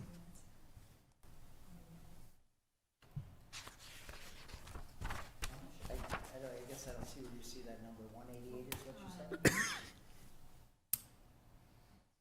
That's the sale information there. So if that's a duplex, right? Yes. So if you double that, you're Oh, at under 400,000, right? Stop. We're not talking duplexes. Right, but you're talking about sale yeah. of rental property of a duplex, that's what we're trying to go with. But you're at under 400,000. Barely. So do you see where our numbers don't jive? Is it,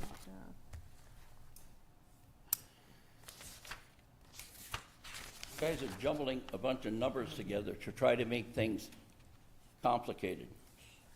No, it's just that you don't have anything that you've sold for that money. You So got that That's why right. we wanna have comparisons, right?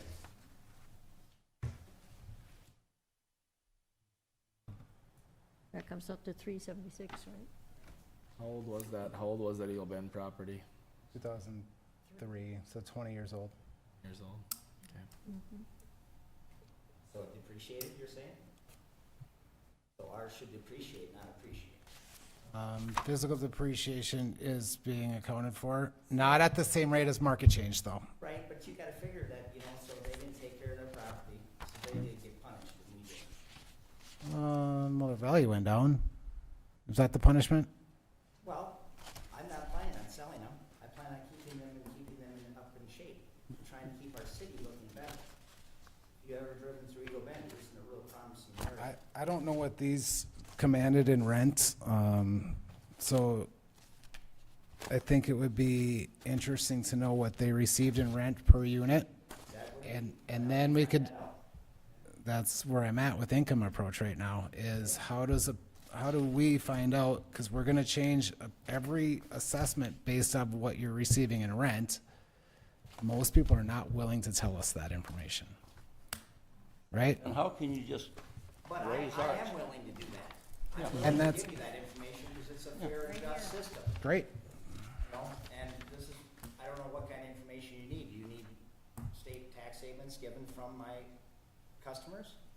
Do you have rental agreements? Like, You have them, but I do not have them here. okay.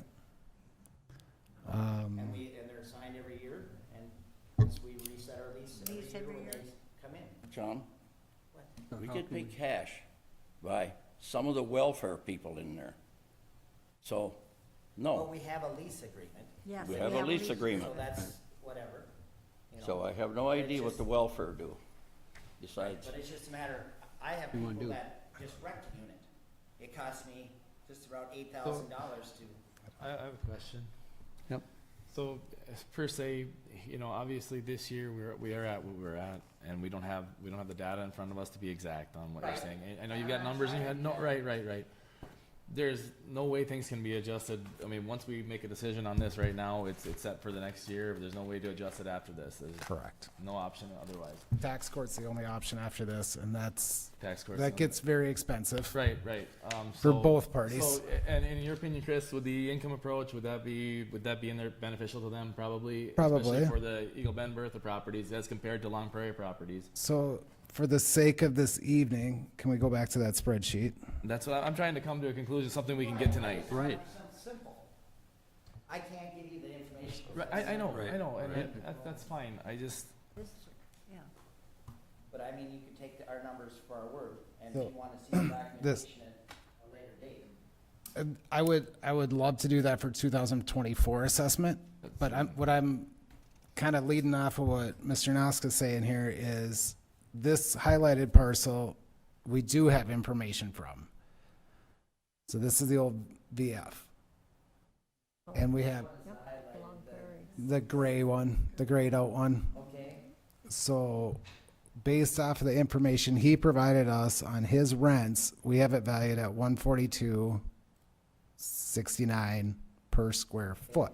do you know, have that information, what his rents are on that? I don't in front of me today, and it would be privileged information, so I couldn't share it in this location anyway. Because I talked to Okay. him earlier today. Okay. He's- Shoot it out there.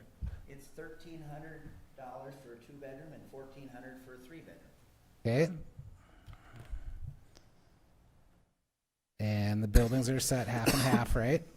Half, three, half. Yep. So we're, for the sake of argument, he's getting $1,350 per unit. Yep. And what are you receiving? And we're getting $825 and $925 on an average. 'Cause So $875. $825 and $925, so, you know, so, That would be $875 per unit per building. yes. What was the first number? It's Cody's, $1,350. Why are we trying to assess our building sitting here? Because we have to do that tonight, right? Yep. it has to be Yeah, done we tonight have or to else do we, it. I mean, or we leave it the same as it is. I mean, we have to do Okay, something. I don't It- understand state it, but I'm just requires wondering us. why, when it should have already been done. So it's 35% lower rent income than Nelson's down here. Right. So, what's the unit per? So is yours subsidized by the state? Okay. What do you say? We have, Are We they have subsidized by the state? but it's just that TIF is gonna run out one day. Mhm. And we don't wanna be up here and then try to figure out how we're gonna get back down to reality. Right. You know, because with TIF, even we're paying more than opposing counties Right. for the same building.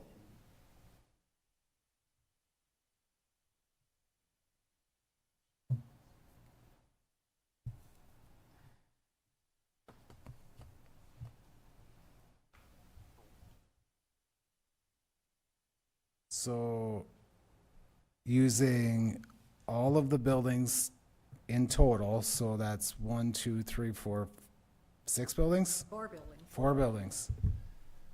You're looking at, and applying the same factor, so his rent divided by Cody Nelson's rent, it's 64%. So if we take Cody's property and take 64% off of here, so it's proportional, it would be a reduction of $492,874, but we round, so it's $492,900 is your reduction. On all the properties. Total combined, we'll apply it correctly. In Bertha and in. That's the sum of all of the parts. Sum of all. Not each building, so You're dropping 125,000 off of each roughly. roughly. So what do we have on it now?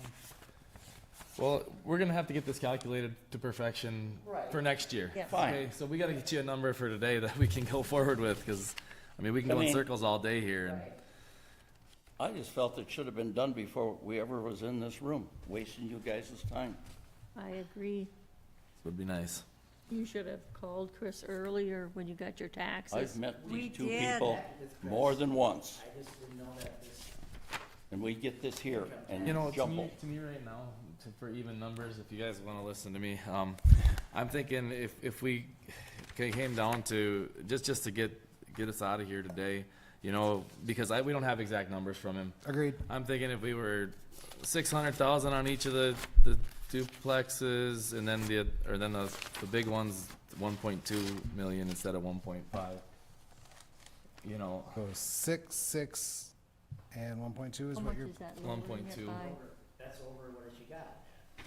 Oh, you know. No, not. You're dropping 80,000. Oh, I'm trying to get you somewhere, and then we can recalculate it for next year and we get a spot on. Right. Well, I mean, we'll go back and make sure that we get these numbers in here, because I'll definitely. Just on the building value, not the land value, you know, and that's, I just think that, Okay, Commissioner Hackett? I feel comfortable giving that, don't you? Yep. Okay, I'll make a motion for that. I'll second it. Okay, motion by Nazca. Second by Denny. Any further discussion? So, do you want to read the numbers back to Chris? Yep. Proposed reduction is on parcel 29-003250. The proposed reduction is $70,800 from the assessed value. Assessed value is 86875 minus 78. So the new value will be 616,700 on that parcel. I was thinking just go 600,000 across the board on the two, and then 1.2 on the other one. That's why I wanted him to read it back, so. Right, yeah. So and I we're maybe on the wasn't same clear when I page. spoke, so. Oh, take off that. So your total parcel value is 600. 600, Gotcha. 600, 1.2. Nice easy numbers. Yep. We can at least get these guys so they're not here till midnight. I and understand, Get on to sorry. the next ones, help them out. I was thinking building Right, only yep, was no, that. that's fine, yep. Any further discussion? No. And it'll definitely get you, our rent information before next year, and it starts. Thank you, thank you. Thank you. Yeah, thank you. All in favor signify by saying aye. You guys' Aye. time, I'm sorry I wasted it, or whatever. It wasn't necessary. Okay, All right. can we take a quick 5? Yep. Thank you.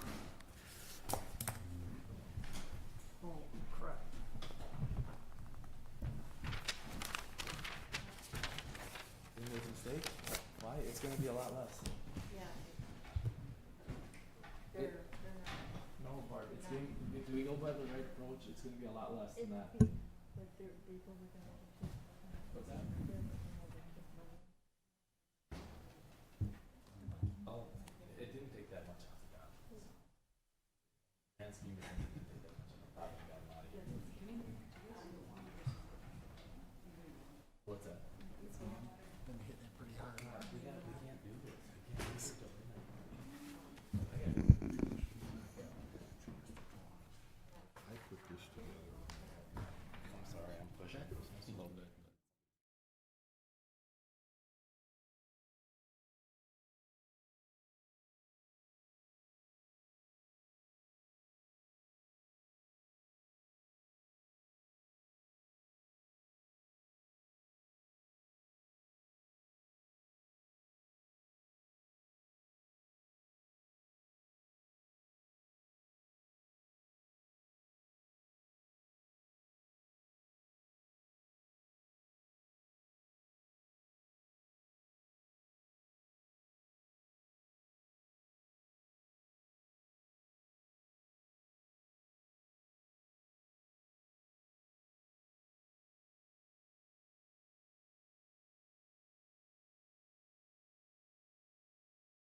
Thank you. Oh, okay. Brandis, Larry. We're not on that one yet, are we? No. Oh, eventually, yeah. Okay. All right, Chris, ready? Saving I us time. am. Chris. The next two you see on your list, 4.11 and 4.12, are both letters. So, like before, I'd like to skip to 4.13. Larry Brandis, he's here in person, so that he doesn't have to sit here and watch me read a letter. Great. This is a Long Prairie City parcel. Parcel number is 36-0120600. You'll find it as the last section in your handout today. Evening. Good evening. Thank you for your time. I have not prepared real well for this. I've not talked to Chris ahead of time about values or anything, or any numbers. I've got a little history here. History doesn't mean much to you, but it's what I've got in my files. I was here 3 years ago and showed the top half of this down to the middle where it now says total. It should say subtotal. That's cumulative just for the top half, because the increases for 3 years had been double digits. You can see them there, 10%, 12%, 14%. So I was concerned at the time. And I haven't been here since, but now with these last 2 years being 16% and 19%, and more than doubling the value of the property since 6 years ago, I thought I'd come and ask the question, because I haven't done the work, so maybe, the only question I have is what is the what are the objective numbers? What's the rationale? What are the comps? How do we come up with a valuation of almost $750,000? I think, unless I'm way behind on property values, and it's hard to keep up with them, but I'm retired now, and we think about when would we sell the home, and I ask myself the question, would anybody come to Todd County and pay $750,000 for a lot that's in town, that also has property taxes, that's not on a lake, that's on a gravel road, that's 25 years old? And I think that would be tough to find. So I just think the valuation is really high, and just ask the question, how do you establish that? Okay. Thank you. It is a good question, and it's very reminiscent of where we were at 620 this evening with Mr. Getz. It's a property that we don't see a lot of sales of, that is very much on the higher end of its jurisdiction, its market. I am not saying we're wrong. What I'm saying is it's very, very difficult to prove that I'm right. You see from the pictures here on the subject, very nice looking house. Attached garage, detached garage. The field sheet shows all of the amenities included. We got almost 3,000 square feet. And then the basement, so there's a lot of stuff here. I added a few sales comps. They might even be ones we visited today already. Wholesale house, 725. And that's 36 acres on that one. You do not have 36 acres. Got a 40-acre parcel coming up next. Older build, less of a house, more land. Has the additional shed. Shed's a little bigger than this garage on this parcel. I don't know what to say that you haven't heard today already. It is a high dollar home. I don't know if this is the right number, and if it's not, what is the right number? Because we don't have the sales to back. All we're doing is saying the attributes fit the mold. Just another note, the handout sheet that you received from Larry, there's two things going on here.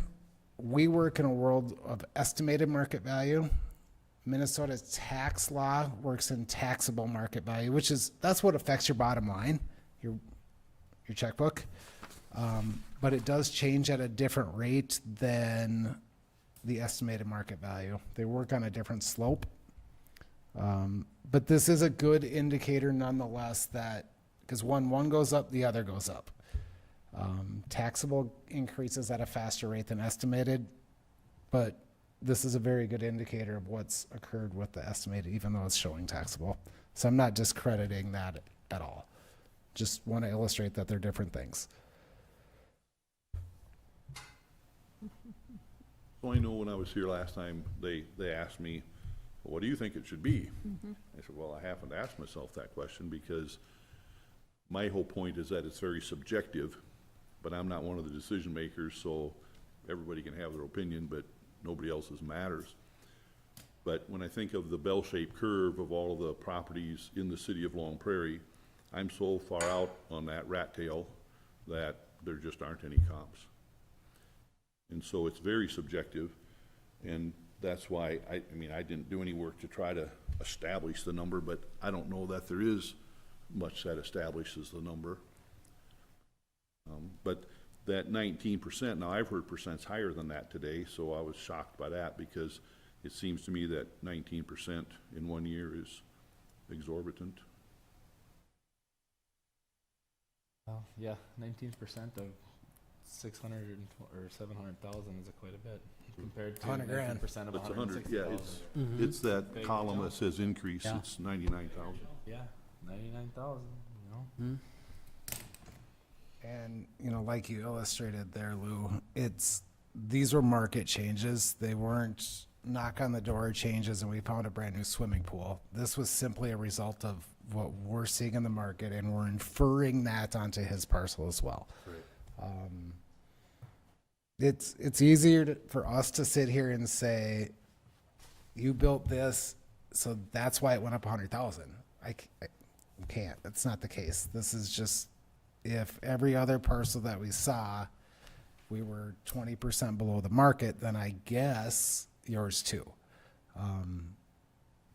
You can put whatever weight you want in that argument, but that's all I have.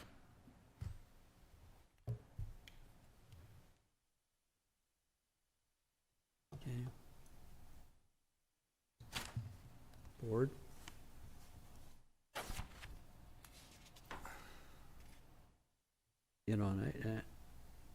And being a lifetime resident of Todd County, and I'm thinking to myself, how many people would walk into Long Prairie and spend $750,000 on a house?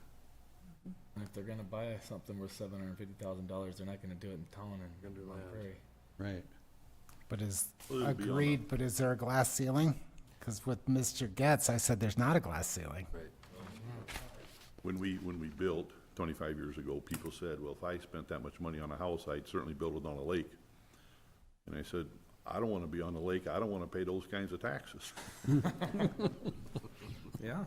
Yeah, it's not. Chris, did we take his house down by about 50,000? Is that what I'm showing? 4.2, correct? Oh, on Getz? Yeah. Oh, Lord, you have that note?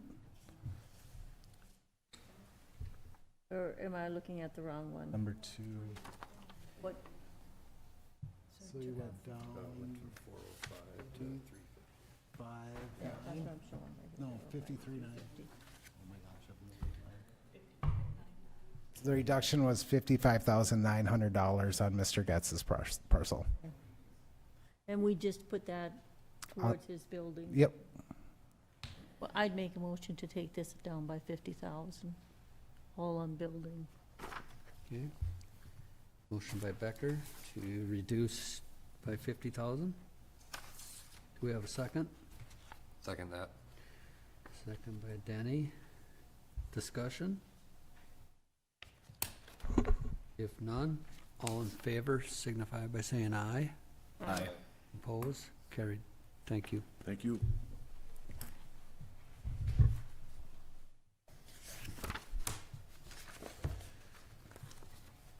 All right.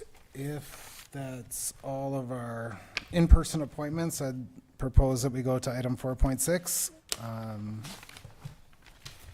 Number 6 in your booklet, Cheryl Enerson, parcel number 24-004780, Turtle Creek Township. Cheryl was at the Turtle Creek board meeting. Her and her family were there. She said that there was physical things on that property that I was not aware of. During that meeting, the snow was about 2.5 feet deep and the road is long and we couldn't get back there. So what I told her at that meeting was that we would meet between April and today, and I would go out there, see what I saw. They would walk me around the parcel inside and out, and I would propose those changes to you today. So in your packet, you're gonna see an original field sheet. That's what it looked like when I went out there, was 559.5, excuse me.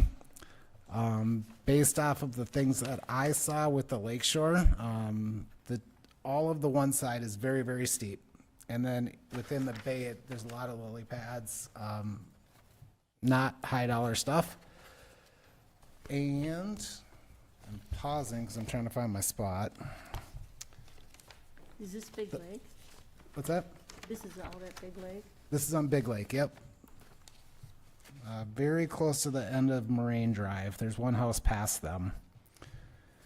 So what I would like to do today is I'm proposing that we reduce the lakeshore value based off of those physical characteristics I saw on the lake. And also the house value was measured incorrectly. It's a brick house, and the last assessor measured to the exterior of the brick. Well, within that brick, there's a wall. So I'm basically cutting off a foot off of each side. Square footage wise, yeah.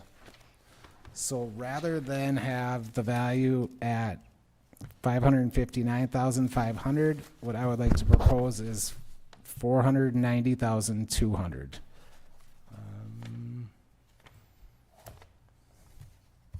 I can get you a total on that.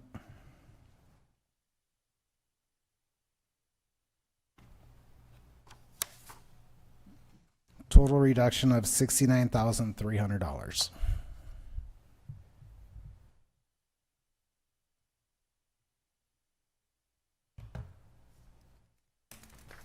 Okay, you've heard the request. Board, I'll make a motion to reduce to the proposed revision of 490,200. I'll second. motion by Noska, second by Becker. Further discussion? If none, all in favor signify by saying aye. Aye. Opposed? Carried. Thank you. Thank you. The next item is 4.7, Robert Taylor, Turtle Creek Township, parcel 24-0033900. This is on on Thunder Lake. It is on the east side of the lake, little dead-end lilac trail. The field sheet, you can see that it went from 19,000 to 34,000 to 146.1. The reason that it had that big jump last year is there was a building permit. So I removed the functional depreciation we had on it, saying if you can't build on it, it's not worth as much, right? This guy just got a building permit. He said he can never build a house there because of the setbacks and the width of the lot, which you'll see within the packet is like 152 feet or something. I called planning and zoning, and they said it's not buildable as is, but he might be able to get a variance. So what's the chances that he gets a variance? They said, well, it's not up to us, it's up to the board to decide if that can happen. So I talked to Robert again today, and he said that, so you can see the picture of the shed in there. It's a 12 by 21. He said that's all he can get a permit for. That's all he wants a permit for. He's asking for a reduction to, do I have that number in here?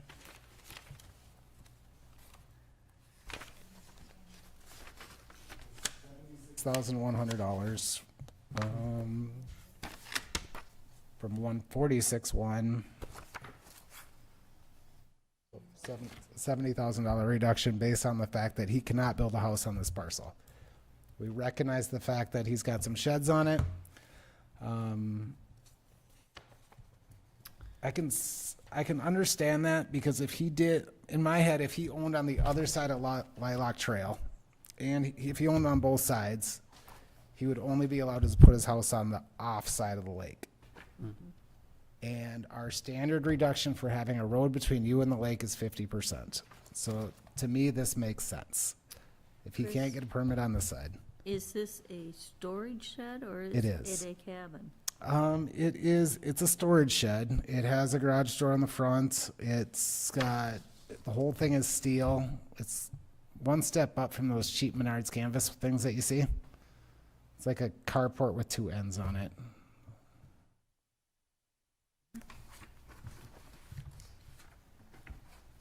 And you think that this is feasible? This is what it should be? I think it's reasonable. They made it clear that there's no building a home on that parcel other than if you get a variance? Right, and then he'd have to, and I know you've got background in the area. So say someday he gets a variance and he puts a home on it. We can Then I value have it back egg on up. my face. Yeah. Obviously, yeah, we can value it back up, so, yeah. Yep.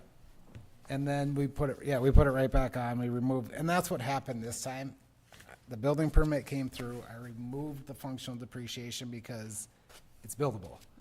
Well, after talking around, it's not house buildable, it's, Shed. yeah.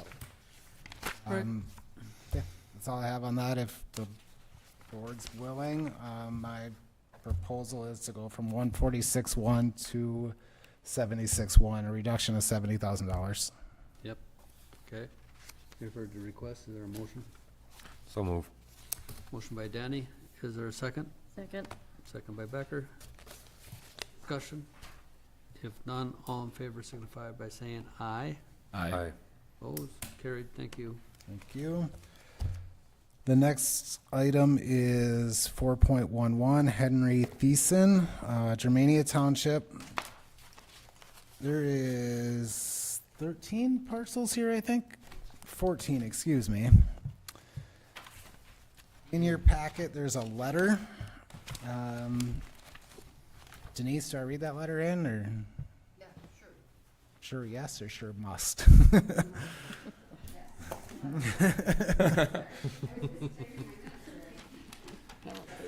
All right, April 10, 23, addressed to the Tioga County Board of Commissioners. We are writing to complain about the 2024 values put on the property in Germania Township. The parcel numbers are as follows: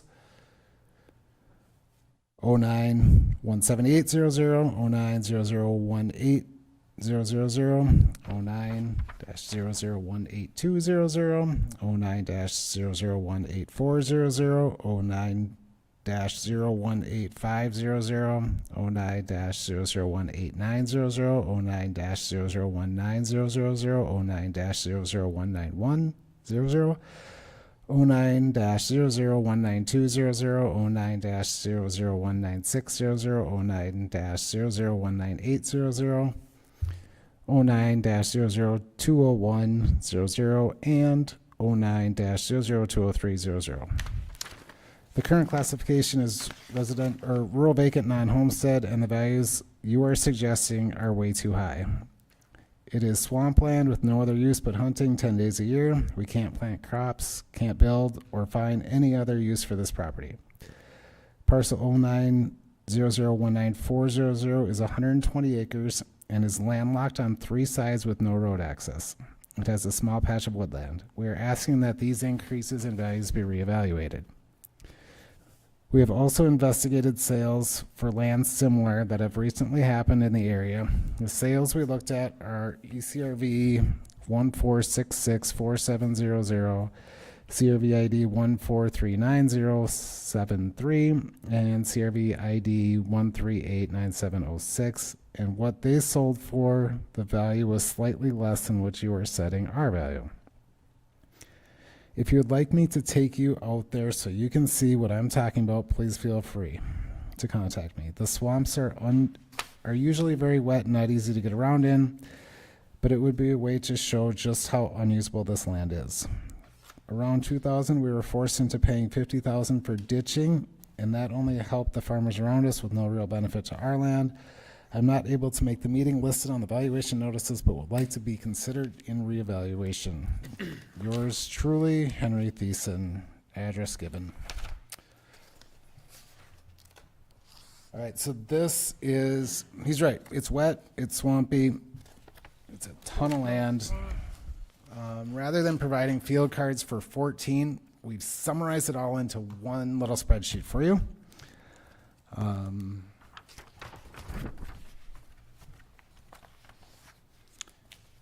So 14 parcels, 640 acres, a little over $1 million. Price per acre on average is $1,580. Can you go to this one? Oh, maybe. Oh.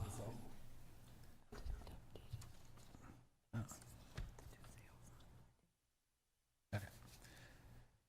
So we have listed on the sheet and in your booklet some sales that have happened, this type of land.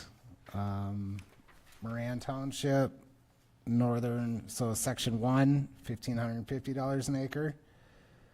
The Brightonfeld sale in the Staples, which was 500 acres at $1,800 an acre. The next one's kind of interesting. These are the ones that we really like.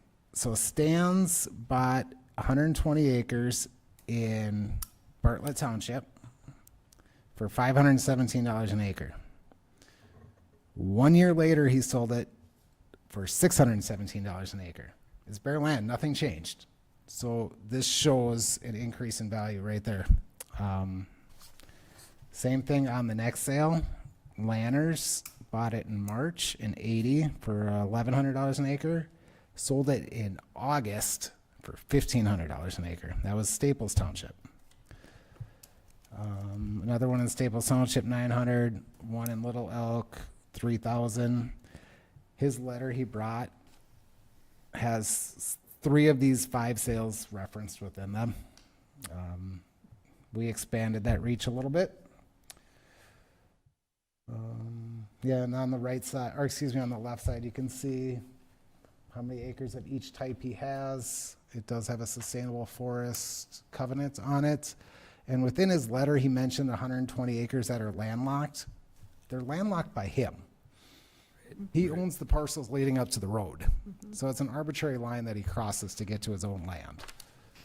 So per se, not landlocked. Is that- Yeah. Got it. These acres are assessed in the same manner that other acres are assessed at. Recommending no change. Open for questions. That Brianfeld land that's the one that's in Staples Township? Yep, right off of So 210. Swampy, Yep, real I mean, there's a close to few high similar- spots. They kill some deer in there. yep. But- Basically is Yeah. deer hunting land. Yeah. That's why they bought it. What's the total tax on all those parcels? I know you got the per acre, but can you? punch Yeah. into your Current calculator? annual tax is $729, and we have 640 acres. Yep, whatever it is, I think it's something, yeah, 640. Yep, so $4,665 based off the average. Just for fun, it's times 640. His sustainable forest payment is about $11,100. So he's about $7,000 to the good every year on these. I don't know if that determines the value, but it's. He's got a stewardship plan, he's got all these other things, but, yeah, I agree with you on no change. So on the wasteland, is there any water on that, or is it just? It's pretty swampy. They call it just. Yeah, it's the old tire road, right? That road going through is a tire road, Mhm. they referred it to, yeah. It's, Okay. It gets wet. I'm sure right now it's not too terrible because we've been drying out a lot lately. But But it'd be wet. could be wet. Oh, yeah. Yeah. Oh, yeah. Hunting land.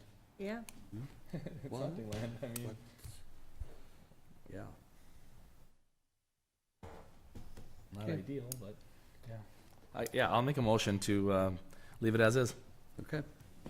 I'll second that. Motion by Nazca, second by Becker. If none, all in favor signify by saying aye. Aye. Opposed? Carried. Thank you. All right, thank you. Last but not least, we have a parcel in Turtle Creek Township owned by Richard and Lori Lozier, parcel 24-004640. There's a letter in your packets under item 12. It's the first thing in there. This was written by Lori's brother, Father Bill Lease. I'll read that in. Dated June 9th, 2023, addressed to me. The reason is the appeal of valuation increase for the parcel mentioned.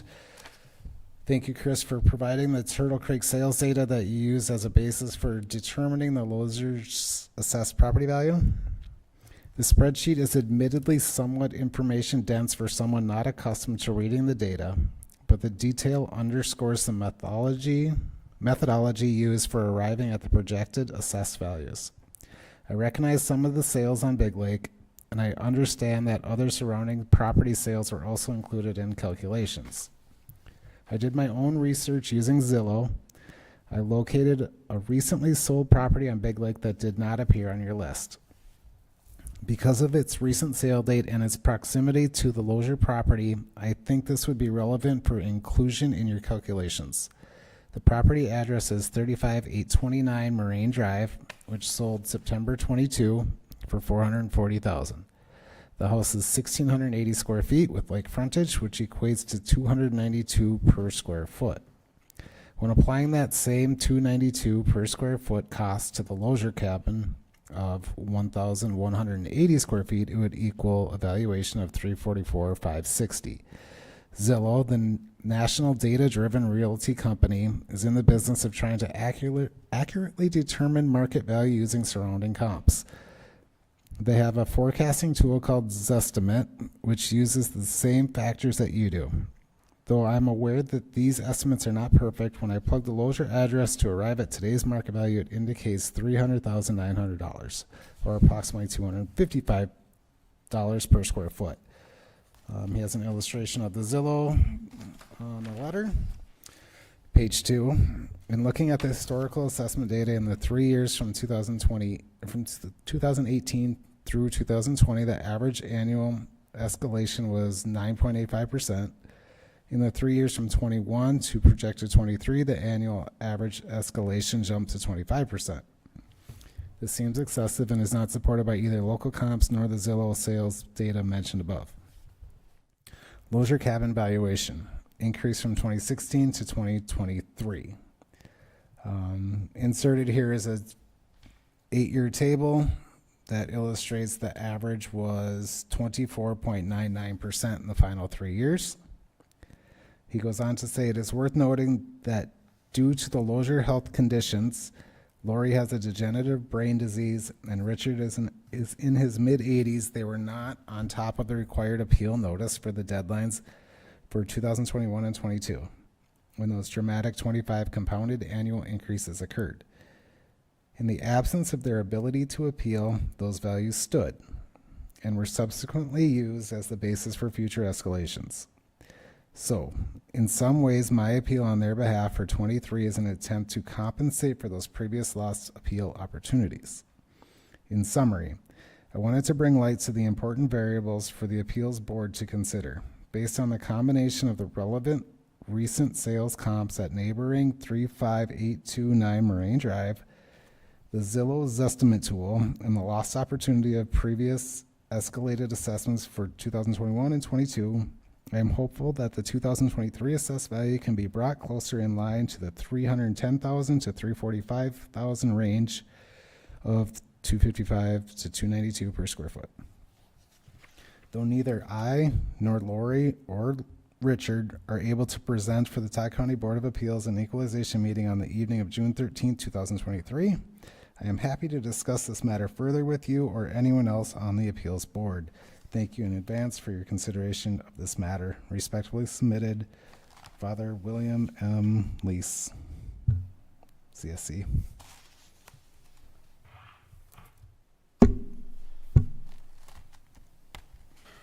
It's worth noting where Zillow gets their information from. They buy it from us.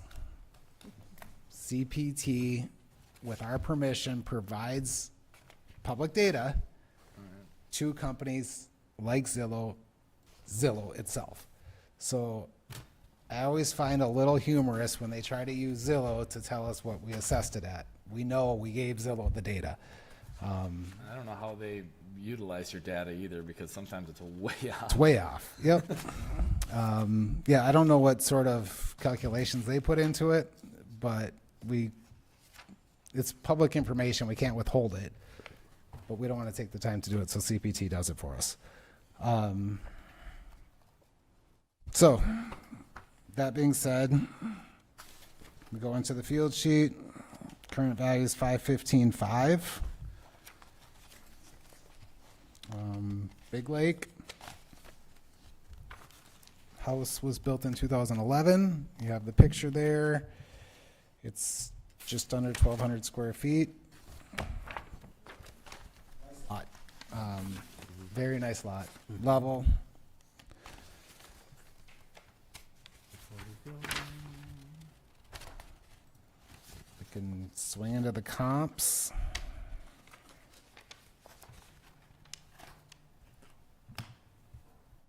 The first one, this one was used as a VRBO for a while, 440,000, same lake, smaller, older cabin that's been renovated to reflect more modern appearances. Here's a different one on Moraine, 474. This is about the same size, substantially older. This would be the second comp that you see on your list or on the screens. John Munzenbuyer is the third one, 307 on Moccasin Lane, assessed value 200. I was going to say I could do this all day, but I have. We're using the same on Big Lake. Actually, Patty, can you go to the spreadsheet? PT91, Turtle Creek Township.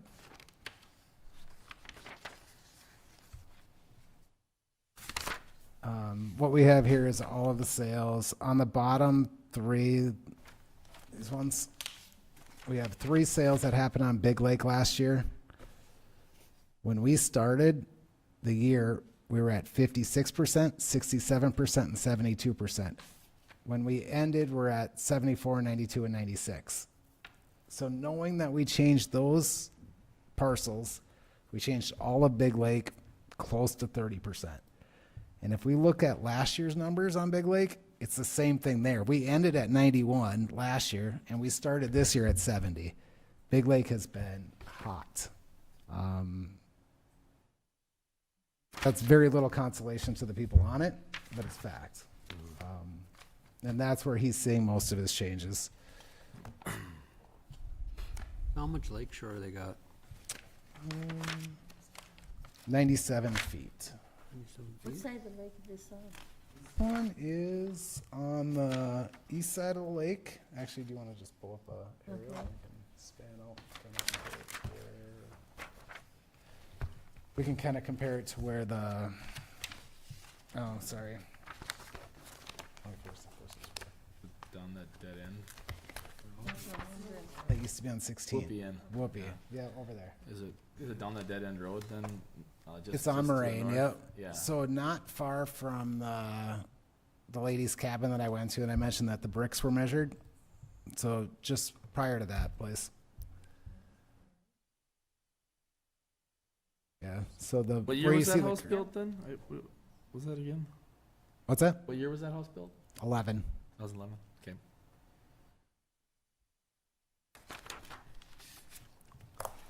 Yeah, there we go.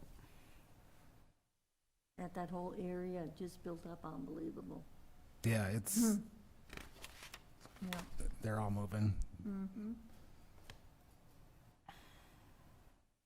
It looks like there is a second level in it, right? Or a half level, if you call it that. Is there not? Pull up that picture again. Yeah, it's 1.5, and then the lake side is actually open, so you get that lofted feel when you're inside. Right, okay. Okay, what's wishes of the board? I'll make a motion to leave as is. Okay, motion by Nazca to leave as is. Is there a second to that? I'll second it. By Denny. Discussion? If none, all in favor signify by saying aye. Aye. Opposed? Carried. Is that it? Hey, but I'm checking. That's all of them, right? Anything else, I'll Chris? agree, that's everybody on the list. We've made the mistake before where we cruised around and missed somebody, but we did not miss anybody right now. Okay. Everybody's been taken care of. Okay. With that, is there a motion to adjourn? So move. Motion by Danny. Is there a second? Second. Second by Nazca. Discussion, if none, all in favor signify by saying aye. Aye. Opposed, carried. Thank you. Thank you, everybody, Yeah, thank you guys. Appreciate it. for this wonderful